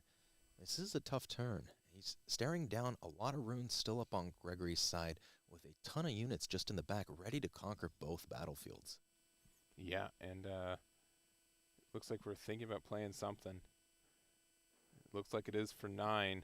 No, maybe not 9. Maybe it's the Accelerated? Oh, no, a white flame. Okay. So that will give a +8 to the Master Yi. It's 8 might itself. And we can go a quick 14 to 2 to try to get rid of that sneaky deckhand. a little bit of overkill, but you have to play around that ride the wind. You do. You gotta really respect it. So Could just be mad. That sneaky deckhand has been gaining all those points, you know? yes, yeah. And yeah, there are 3 runes open. So yeah, they did pay 8, not 9. So that was the mismath there. But we are at 7 points now. We've got both battlefields. So we're telling Gregory you kind of have to now really respect both these now, because I can just win once I start my turn now. Yeah, 3 runes open as well. There are a couple battle tricks on Cougar's side. Like I said, we got that punch first, and something a little cheeky that was in that deck that I haven't seen all day was Thwonk, and that will be able to stun a unit. I think that's going to be huge. Yeah, that has a huge implication here. And punch first. I don't believe there's really any counter that Aurelia is playing to stop that from happening. Right? You can't get defied. Can't get not so fast. Right? Like you can Defiant Dance and get a 4 might deficit, but you really have a hard time beating +5 for 1. Yeah, that's just so much value in one card. That signature spell is amazing. All right, big thing here. Looks like we've got, I believe, 10 runes. We've got 4 Chaos runes and 6 Calm runes here, which is quite a lot for Aurelia. Aurelia just has so many of these, recycle effects, especially on the legend itself, that you really have to be careful how many runes you're recycling every turn. But 10 is such a bounty right now. I agree. And, Aurelia always has that incredibly threatening card known as Rebuke as well. Yeah. Now, Rebuke cannot get defied, but it can get hit by not so fast, so that is a big distinction as well. Yeah. Aurelia just has so many tricks. I mean, Fight or Flight is also such a great option as well, Yeah, I mean, unironically, you can just put Draven, move it up there, or you can Fight or Flight the Master Yi. You get 2 points for that. That's huge. Yeah, running away does count as a combat loss, correct? It does, yes. Yeah, All right. Heart of Dark Eyes, just putting in work, allowing for those free buffs. Establishing that early game is so great. A little bit later in the game, it doesn't feel so strong, because it is that 3 rune commitment, minusing and recycling rune 1, yeah. But, 9 into, an 8 on defense mastery is bigger, so you do have to just really respect what's going on here. So let's go 9 to 8. All right, let's see what tricks you have here. 3 runes open. As mentioned, punch first could be huge. We are going to use the discipline here. Discipline. All right, so we get the +2, and we get a draw 1, leaving 1 rune open. I think we just topped into a defy, so that can be, a good respect tool there. We're going to play the Unguard, and this is going to let us get an additional +2 as well, letting us win the exchange. 10 to 11 right now. I think that's going to be that punch first we were talking about. Sure there we go. is. Yeah, so an additional +5 here. Yeah. And so we were at 10, so we should be at 15. Yeah, there it is. So we need to find we're 11 to 15 right now. So we have to find a way for a 5 deficit. If we've got a copy of, what else could we have? Like Fight or Flight would be pretty nasty to move over to the other side. We'd still get the 2 points. No, we are just letting it go. So, and an extra point for Cougar here. That is tough. That is very tough. So we will be at 8 points here, and it looks like with only 2 cards in hand, we've got 2 copies of Not So Fast, and we have no way to interact with that. So again, with neither of these cards getting hit by Not So Fast, we do get Cougar on game point here with the first game. Yeah, absolutely. That was a tough call. It was an interesting situation, and when we went in with that Draven, I was really thinking that he had a couple of combat tricks in his hand to kind of make up that difference, because it was very clearly showing signs of, interaction and combat tricks on the Master Yi side. For sure. But I think the Aurelia player just did a good thing of saying, this is my only out. If they have interaction, they have it, but I need to try to push away. If I leave both these battlefields up, I'm just going to lose anyways. There's a chance that, you steal one battlefield with pushing the rest of your units up, and you just hope they don't have a way for a second point. But I think they played to their outs, and when you're playing in a game where you didn't find Stellicorn, you don't have a battlefield that draws, you end up having such a low hand size. Absolutely, especially since you need to just continually be able to draw into these cards and these outs and these combat tricks, because it really is all about coming back, moving around, gaining points over your opponent, and defeating those units. But yeah, taking a look at the sideboard, I think there's a very clear unit that we're going to be siding in here. What do you think here, Hayden? My clear version is Vex, but you want your boy, don't you? I want my boy. I love Adaptatron. I love that guy. When you conquer, you kill a gear, and when you're staring down an Aurora deck, that is a beast in itself. Sure. Yeah. So I think that's very fair to add this to the deck. I think you can likely. I mean, the sneaky deckhands did get points, but that didn't really transform me that much. Rebuke, always a good card. It means that they have to have not so fast. Also hard bargain as well. So honestly, all these cards can be good in this next matchup. Great options, truly great options here. Yeah. So taking a look at Cougar's side here for the Master Yi sideboard, I think Sabotage is huge in matchups where you have hand tricks. Sure. Yeah, I think that's fair. I mean, again, last game we just had the hand advantage, so Sabotage pushing that further is great. Punch First I think is fantastic for us too. Aurelia doesn't really have a way to interact with that easily. It's almost always going to take 2 cards, I think, to even up what Punch First is trying to do. Thwomp could be potentially there too, so all of these are just great cards as well. Yeah, that would have been an interesting play if the Thwomp was there on that last little push. Yeah, exactly. Yeah, we'll love to see how that turns out. Let's see what they end up siding in. Let's go to game 2. All right, for our battlefields, we've got Sunken Temple on the left for Aurelia, and we've got Vile Maw's Lair on the right for Master Yi. So, Vile Maw's being very good at preventing Aurelia from doing the movement that it wants to do. Master Yi can still gank to either side, so that will be really helpful. And then, just some card draw for Aurelia is going to be really nice. Yeah, absolutely. Vile Maw's Lair, something we haven't seen all day today. Units can't move from here to its base. You're exactly right. That Aurelia is going to have to put on a pair of those shoes of swiftness to be able to move over to the other side. Yeah, and we did see it. It was the game that you're off, but it was the set match. We did see Vile Maw's put in some work. Really? Yeah. Fantastic. Because it was able to let set, capture, keep a unit there, and then be able to push into it. So. Looks like Cougars are going to start off with the call there, so it's going to make a token. We're going to use the Sabotage right away, and let's see what's in this hand here. So we've got Defy, which we did not have the rune to play. We've got the Vex. We've got double Stellicorn. Double Stellicorn. That is brutal. What do you think, Hayden? In this situation, do you take one of those Stellicorns to try and mitigate here? Sabotage is non-units, right? So you're absolutely right. I think Defy and Unguard is a bit of a choice. Defy is the choice for us. I think that's fair. Unguard, I think we're generally going to be overpowered in comparison, but I think we've got a lot of nasty cards that Defy is an easy. Let's not get defied anymore, right? I think Defy is absolutely the right answer. When I'm staring at an Aurora deck, I'm always thinking Mind Splitter, and that can just pull anything out of your hand. That is a menace. Yes, 100%. So, and then you play against like the Sivir decks, and then you play both, and you're like, I want cards, please. You get to play Called Shot, you get to draw 2, I get to discard 2. Where's the balance in that? But we're going to start off with 4 runes here. We're going to move the Sand Soldier into the Sunken Temple. I think we're going to try to, make it so they don't get that draw they've been looking for. And we might just, that's it. Good luck. Another strategy, pushing that Sand Soldier token up into Vile Maw's Lair there, and then making the Stellicorn come challenging there, and it can't move. Also something to think about, Sure. So I think, if knowing the cards in hand, we could do something like Unguard to move up to the Sunken Temple and then draw 2, right? So absolutely. That could offer a solid way for that. And then, we could have moved it.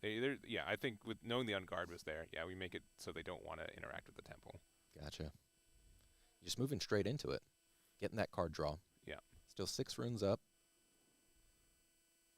And with it, again, on Vile Maw's, it can move from battlefield to battlefield. So if we give it ganking off of Boots of Swiftness or something, we can get that movement. Also, the Zonya's Hourglass is a recall, not a movement. So that also will let us go back to base in that situation. But, the Vile Maw kind of stuck our own Stellicorn there. I like when the Aurelia players are able to, start early game with a lot of their kind of revival, Yes. the GAs, the Zonius, and things like that. That sticks. You feel a lot safer establishing that Aurelia next turn. So if you're Cougar, you're thinking, all right, that Aurelia's coming down. All right, well, we've got 2 more tokens, so we've played quite a few of these guys out. We're currently at 6 runes, going to 8, so not quite in the range for Aurora next turn, but a lot of units already. Yeah, very different strategy. I feel like set 1, we were very, very much in that traditional Aurora build where it was just ramp, ramp, ramp. You don't really see a lot of units, and then you throw the Aurora down to put out those beefy units. But, this game, we already have 3 tokens out there, and you're absolutely right. It can't get hit off of Aurora, so you're not going to get these small little creatures out off your Aurora trigger. No, and you got to be really careful. Again, 2 runes can be a lot. Double Unguard, we have Discipline, right? All of these can just make our bodies look really difficult to clear. And you just, again, you have to respect what, calm runes can signify. Yeah, absolutely. Looking like passing it back over. Oh, instead, going for the Vex instead of the Aurelia. Yeah, this is a really nasty card in this situation. So we're going to play it for 5, and then if we want to, it looks like we are equip it with the Angel and then recycle an extra one with the Legend ability, which we did. We can keep it active, and we can go 6 into what's going to be 4 with the Sand Soldier there. Making sure those combat tricks are extra expensive. Yeah. So, like, Vex is so nasty. If you kept 2 open for a 2 cost spell and then it now costs 3, what are you going to do about it? Absolutely nothing. All right, so we've got the 3. If we wanted to, we can, pay 1 to draw a card. We can pay 1 to untap our legend. But looks like I think we're, thinking about what we're going to do with it. So, we are going to draw 1 off of the battlefield here. Leave 2 open. That Sunken Temple, very strong for units like Vex that have 5 might or more. All right, there we are. So currently 2 points for Cougar, not holding anything right now. We're at 8 runes right now. We could push out the Master Yi from our champion zone if we want. We could go double Sand Soldier to try to hit into the Valmaz, though there is the Zonya's Hourglass for the Celicorn. And we are going to see, let's see, 4 to 3. Let's see what happens. Yeah, if I'm Cougar, that's an easy no-brainer trade. Like that creature, as soon as it has some boots or it attempts to get killed and Zonius moves it back, like it's free reign. It's going to be moving around. It's going to be drawing a ton of cards. Yeah, choosing to get rid of that Zonius early. Yeah, you do lose a token for your efforts as well. But again, once you get on the battlefield, you get so much more pressure, I find, as Master Yi. And we'll see what we have left. I think we've got about 5 cards in hand right now. Currently 8 runes once again. We could play out our Master Yi if we want to. We could just leave a terrifyingly large amount of runes open for defense. A lot of choices for Cougar. Yeah, absolutely. The card draw just isn't there right now for Cougar, but I'd love to see some big cards coming out here to help establish his board. Oh, looks like we accelerated. Yep. Okay, nice. Yeah, it looks like we're going to see that Tasty Fey Folk. That was a staple in green in set 1. Yeah. Has that Death Knell trigger that says you could channel 2 runes exhausted and draw a card, and that's exactly what we were saying. It's okay, you can potentially conquer, get rid of a buff spell from Gregory, and you still get that Death Knell trigger. Yeah, so the ramp is huge. I mean, we technically 7 runes and recycled 1 to get 2 runes and, took an Unguard out of their hand. So I think that's a fair trade. Yeah, 100%, especially when the points are so close here. We still have an opportunity to swing this back into our favor. Yep, and again, like, the Unguard would have been used for the Celicorn to move over and, go from 5 to, beat a 4. So now they have to have a different card, another card in hand to, still interact with this Sand Soldier.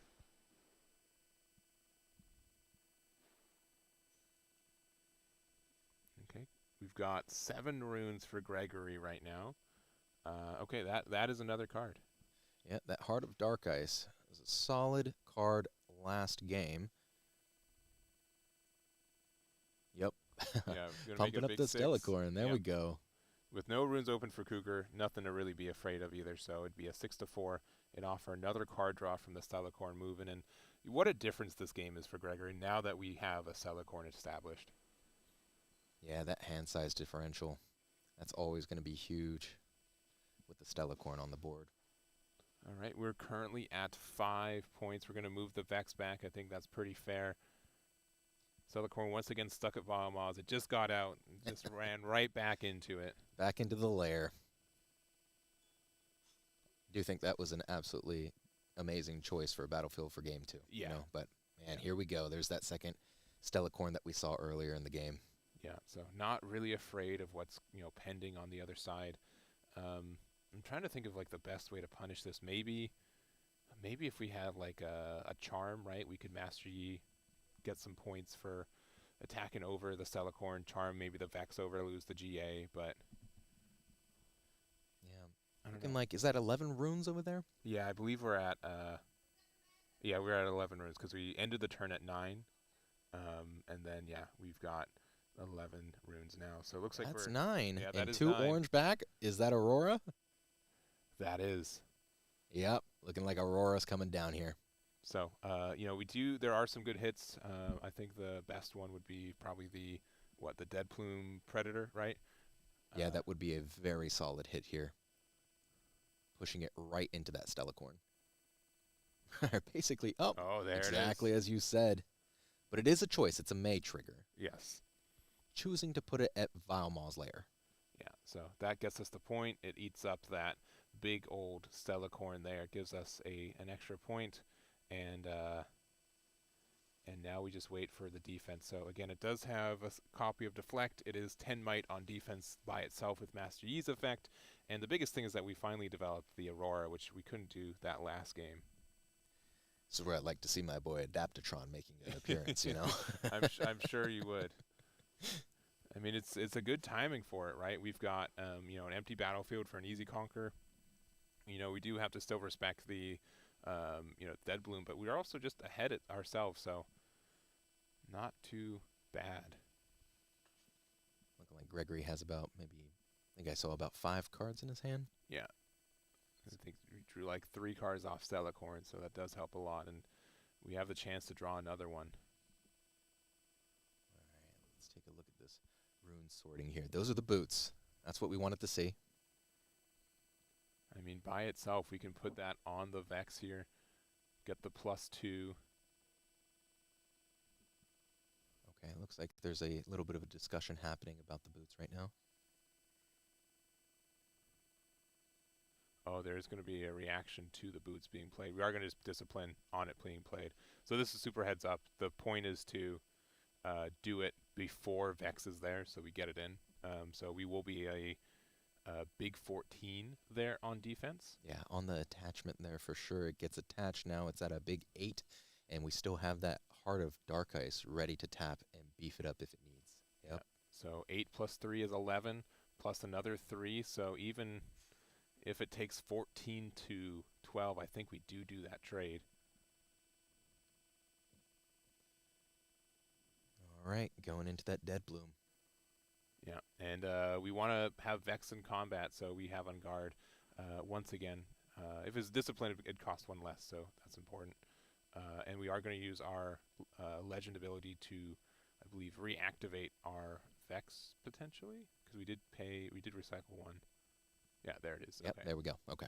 Yeah, so big enough to answer that Vileplume Predator, and then we not only are active again, but we do have ganking thanks to the Boots of Swiftness, so we could move that over there. Yeah, get another draw, get another point as well. We're at 7. You're absolutely right about that Vex unit. Putting in some work this game.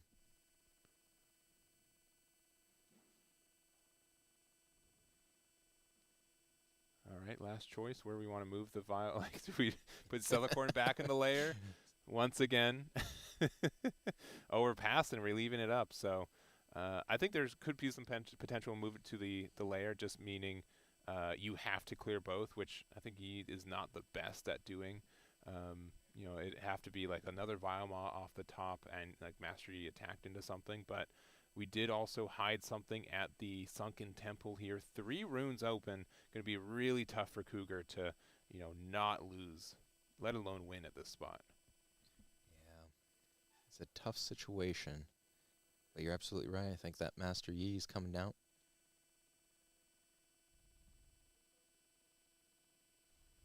Tapping 2. There we go. Let's see.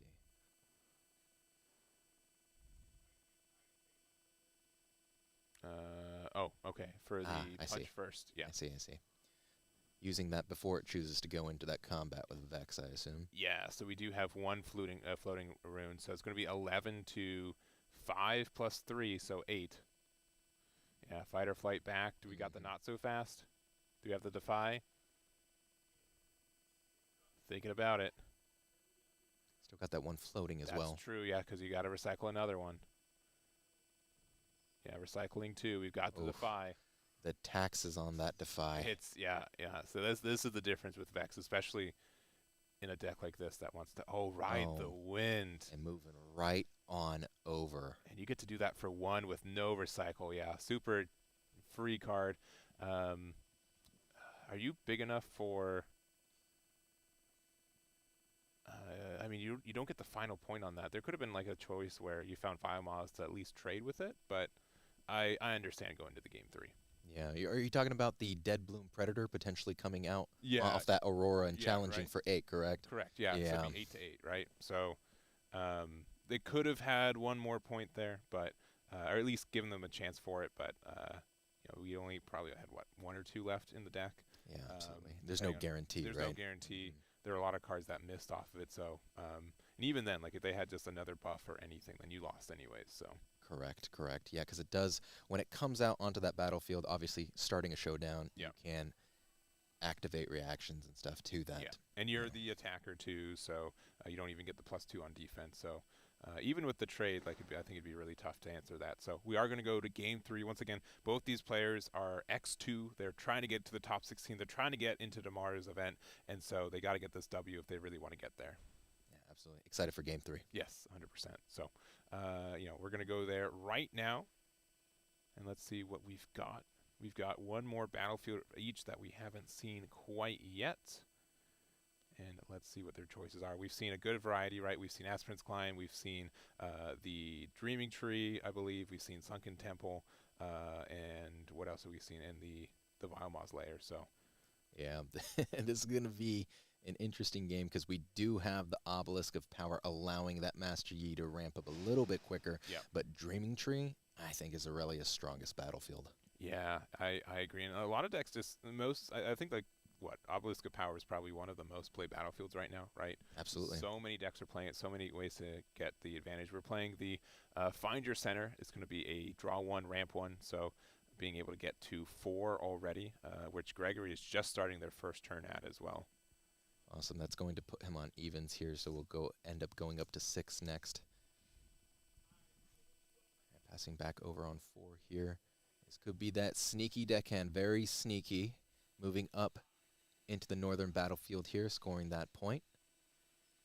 Yeah, and deciding to be on Obelisk of Power instead of Dreaming Tree, which I think is a little interesting. I think both decks can really benefit from the drawing power of Dreaming Tree, so being able to keep that offline for your opponent would be huge. Yeah, for sure.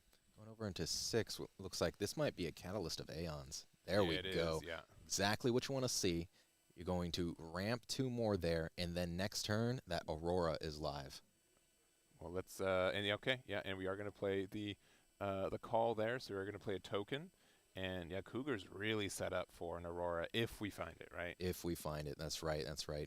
Right now we haven't seen any additional card draw on this side, so that's going to be a little bit of trouble. Yeah, I mean that's why so many chaos decks like to try to play Aurora because stack deck can really help you find it that much easier. Yeah, absolutely. So I think in green it really is that find your center, right? Draw 1 and channel 1 rune exhausted. That's kind of the draw that this deck has, as well as discipline. That's it. Yeah, but that's not all. I mean, technically, Dreaming Tree can help us, right? If we get there, being able to target our own stuff. But you gotta find it. You gotta play like you're gonna get it, though. Right? Yeah, you do. You gotta play like you got it. Yeah, always. Yeah, never worried. It was always gonna happen. Telling you though, that sneaky deckhand putting in a lot of work this whole day today. We've been seeing it just, putting it down early gets it the 1 point, right? But normally against these types of decks like Aurora, it's going to hold, so it's a guaranteed 2. I think it's a solid play, especially when you have Obelisk of Power and just comes out, For sure. And a little bit of a just, stabilization play. We're just playing the Zonya's Hourglass and the Stella Corn. We're going to, again, a lot of runes here. I think we're at 10, if I'm counting correctly. Yeah, 10 for Cougar here. Okay. There's Oh. 5. Uh-oh. Here we go. There's 3. Is that actually 5? Maybe it's 6. There it is. It's Boom, there it is. All right. So Cougar, you did have it. He did have it. And he can count to 9. You know, this 2 things I'm incapable of. So we're going to see if we're going to put the soldier. Yeah, going to put it there. Got the point there. Going to be at 1. And let's spin the dice. Oh, easy peasy. All right, we're going to put that up with the soldier. That's the question, right? Yeah, it's tough. I mean, you know, that does really, you know, negate the legend effect. We just have 10 power there, Yeah. which it would have had by itself. Yeah, I think confirming. Yeah, it's only if you defend alone, which we currently are not. Yeah. And that Aurelia does want to go over to that Dreaming Tree battlefield as well. So let's see where Gregory decides to go. Yeah, but this is the dream start, I think, for Cougar, at least to get out Aurora as soon as possible. And honestly, in a situation where it didn't really matter what you hit as long as you hit something off of it, this is a pretty solid start. Oh, no. That's my boy, and he's come down to play Adaptatron. All right, can we get this standing, though, with the Legend ability? Because that's exactly what we need to get rid of that Aurora. Yeah, so I think it's going to be a little costly, but we will do it. We're going to play the Boots of Swiftness here. So we're going to recycle 1 to equip it and recycle 1 for the effect of the Aurelia there. So we will be able to have it active and then, yeah, move it over to the Dreaming Tree. We get the Conqueror, we get a buff, we get rid of the Aurora, and that is so tough for Cougar. I mean, honestly, Cougar had that ideal start all the way into Aurora, busted out a great unit, but Gregory had the answer. It was the perfect answer. You know, put some Jordans on that Adaptatron, go up there, conquer that open battlefield, destroy that gear. Exactly what you want to see from both sides. But, you know, Cougar feeling that pain here. For sure. And, you know, currently it's at 6 power, which is quite a bit, right? It's a little hard to interact with. Like, you can't even, like, bring your Master Yi out for that ability. All right, going to 2 on that hold. Yeah, I think that that White Flame there, you know, I think being on that battlefield is a little bit tough. You know, you have to establish another unit. Now that Aurora's gone, you might not be able to get another beefy unit. But is that a second Aurora? It might be a second Aurora. It could also be, a second one. Oh, man. But that Adaptatron, if we conquer with it again, right, we get the ability to get something. But it looks like we're hiding something. It looks like likely Sonya's Hourglass, if I remember right. We do have the Dead Bloom. Where are we going? Okay, we are gonna pressure here. So it's currently 8-2-6. 8-6. And we're just going to pop the Zonyas. We'll save it. We get the extra point there.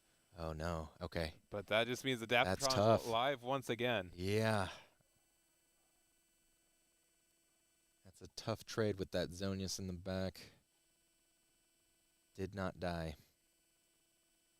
What do you think? I think that boy's going back in. I would imagine only 1 open, right?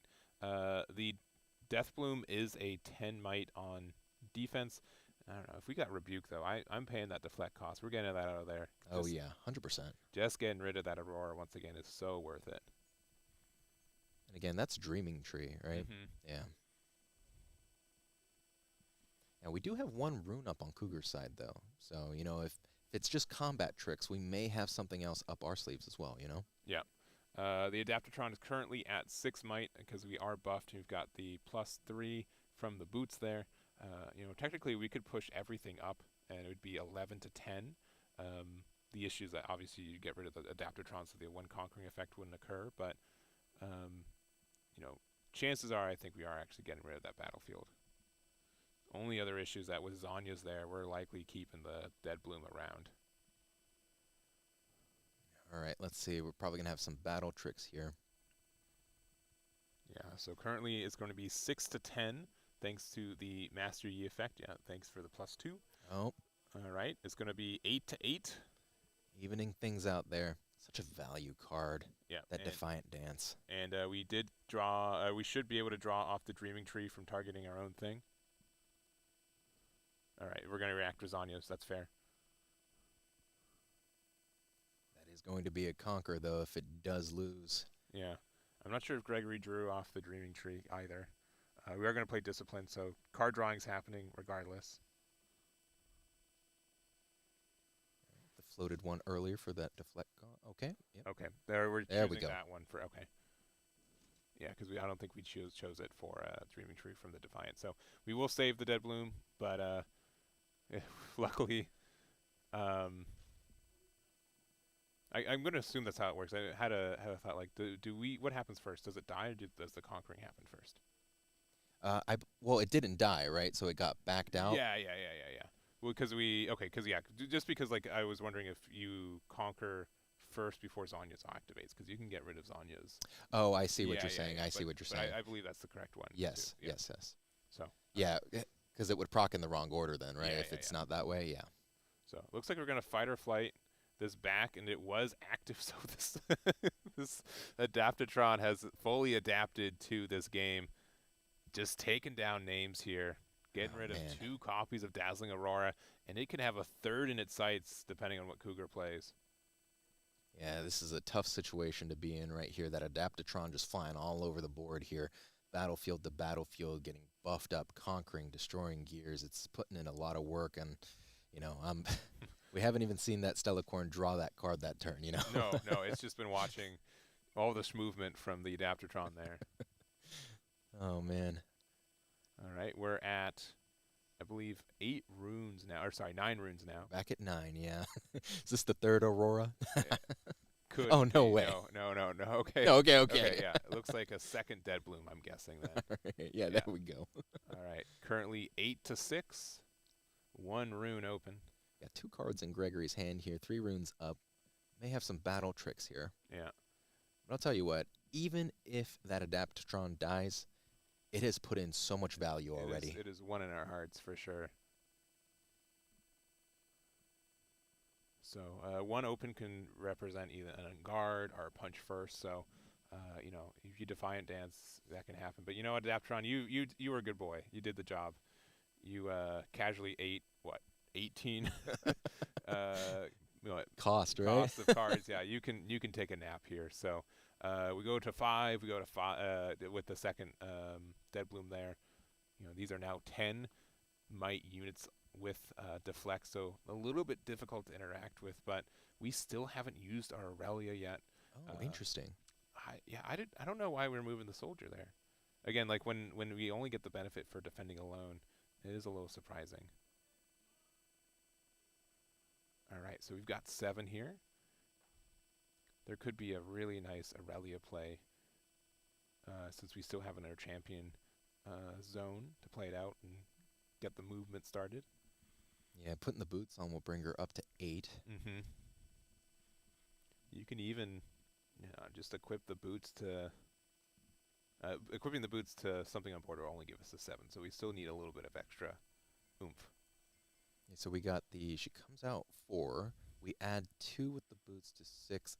Selection and untapping would take her to 8 there, and then we can try and have, 2 runes available after that for some combat tricks. But Gregory actually doesn't have a lot of cards in hand right now. Yeah, we haven't been able to draw much. We got a Discipline double draw off the Dreaming Tree, but, just trying to get a Dreaming Tree trigger again is going to be a little costly here, just because there's just so much might on that board.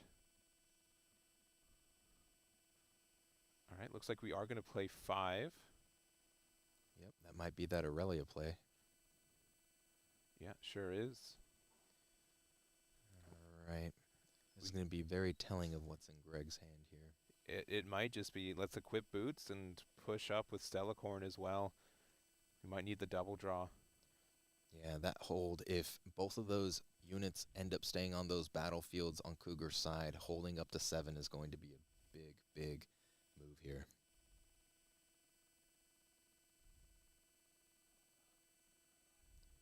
This is definitely the key turn here. It is. Got to take a lot of time to think about this one. It is. It really comes down, again, like this is potentially your last game of the weekend, right? You got to really decide like what's the sequencing, what could they have? I'd say both players, we had the card that we're trying to play and the out to the card that we're trying to play.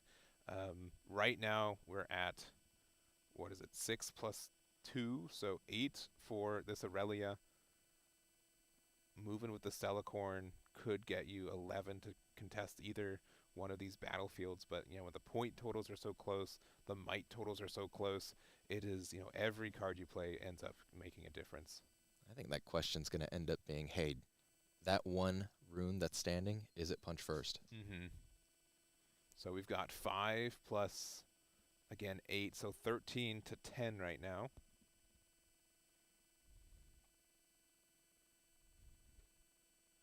All right, waiting to see if they take the action here.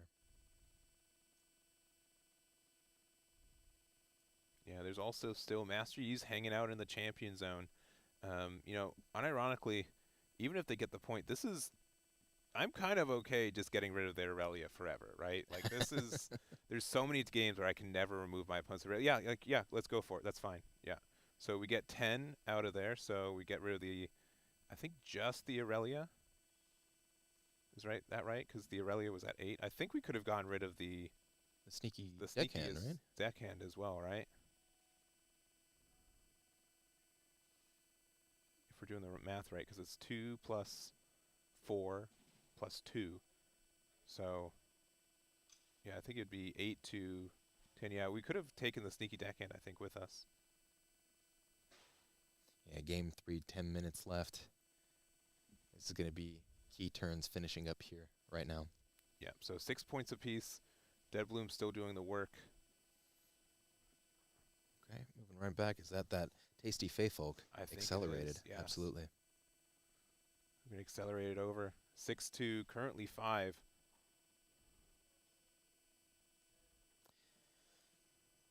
Oh, the rebuke and the rebuke is nasty. Nasty business. Don't even get the death knell associated with it. And, yeah, we're passing it back. Gregory's got 7. And those boots are right there to potentially gank. Yeah, exactly. And, I mean, I know we did lose a lot of runes, though, right? That is a non-zero amount of runes we had to lose there, but... Did get that one Chaos rune back so that equipped can happen, though. Yeah, yeah. It was exactly what Gregory needed here. Yeah, but I don't know... What's our play here, though, still? Because we still have to respect, the Vileplume on the other side. We might have been trying to hold the rebuke for that specifically, because we could just win if there's nothing on that other board right now. Yeah, and that deflect cost is becoming a hefty tax. 100%. I gotta see a lot of battle tricks here, because that Deadbloom is sitting at 10 over there on that battlefield. You equip those boots, your Stellacorn's still only at 5. Yeah. Yeah, it'd have to be... I mean, even Defiant... I guess Defiant Dance would have to be the call here. Yeah. But with one open, you've got to be afraid to punch first, too. And, again, Gregory has no real way to interact with that card. Yeah, one of the things that's an option as well is just moving the Stellacorn, getting that extra draw. You could still attach the boots, and then...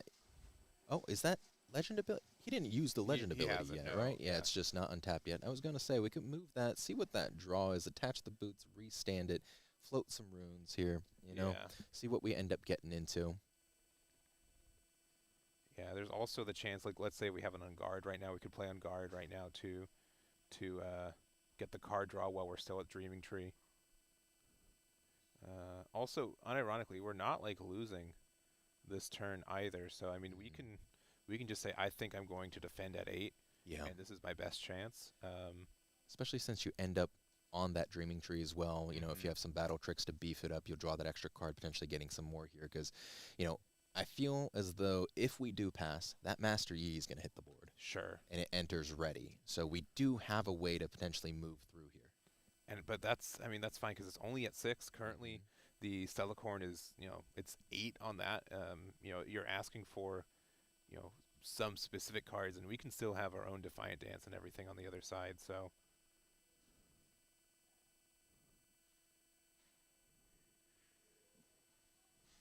Yeah, this is the turn right here. Yeah, sure is. these turns can get so complex in these moments because it's, do you have it, do you not? But also, how can I get punished the least here?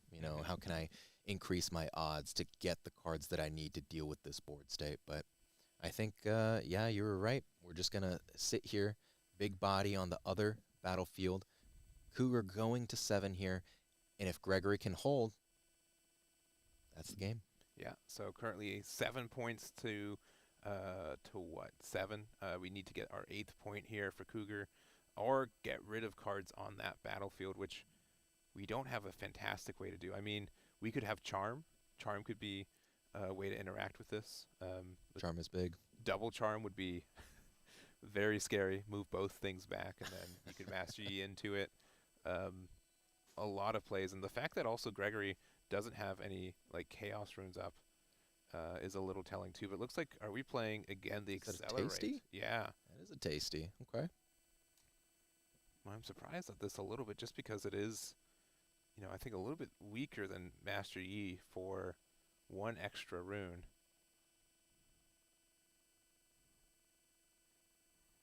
I mean, if this goes through, that's got to be a charm, right? He has to get that other unit off the battlefield. For sure.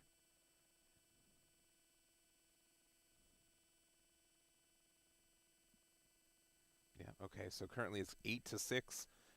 We are, potentially trading with the Stellacorn,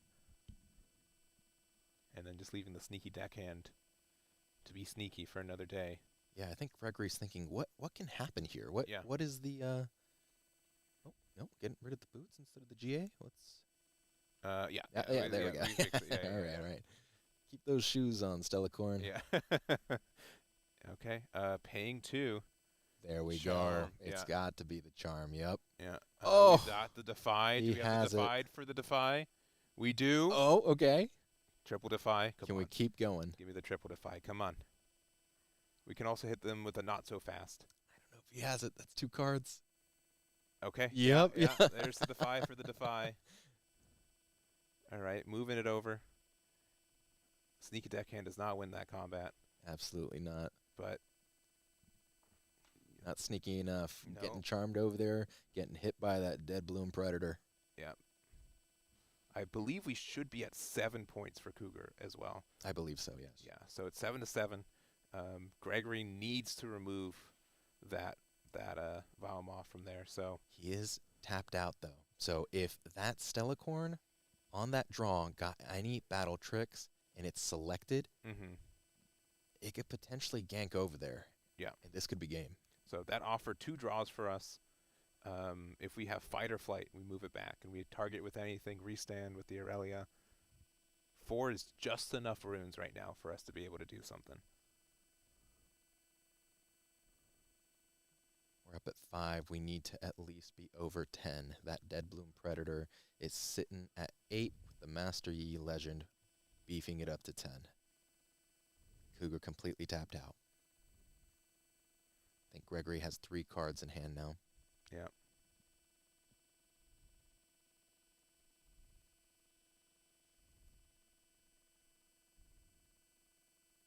Oof. Yeah. What a day. It's tough, right? Again, like this is coming right down to it. Oh, yeah. Time is ticking. Got 3 minutes. I think we're gonna finish without really any extra regulations, anyways. I agree. And this is the last game of the day. Oh. Okay. Heart of Dark Ice. Yeah. So this is going to let us get a +3 here. That's 8. That's 8 to here. 8 to 8 and the 10, right? Yeah, and we get to restand it. Is it a Defiant Dance? We That's have the card you Defiant need. Dance. So we get to draw 1 for that. Just enough runes Just to pay enough for runes, yeah. deflect and the cost. Wow. Gregory had it. Yeah, so close here. Nothing really left in hand anyways. Very close game. And Gregory will be making it to Sunday. Wow. Yeah. What a game to end on. Seeing a legend from set 1 come all the way up to these final tables, and then to have such an amazing game with a deck that we're seeing everywhere in the meta right now and contend to game 3. Whew. Yeah, it was super nasty. I think also like the Adaptatron did put a lot of work in. Yeah, That's my boy. as mentioned. Yeah, you knew. Vex also did some work too, if I can contend. Looks Yeah, like you knew. Yeah. So, but that's going to be it for the coverage for day 1. We will have day 2 for this. We have a top 16 cut that we're going to go through, and honestly, really, really exciting. I'm very excited for tomorrow. Definitely. So that's going to be it for us. Thank you guys so much for hanging out. Thank you again to the Booster Box for hosting this. We'll see you guys in day 2, and until then, see you next time. See you later.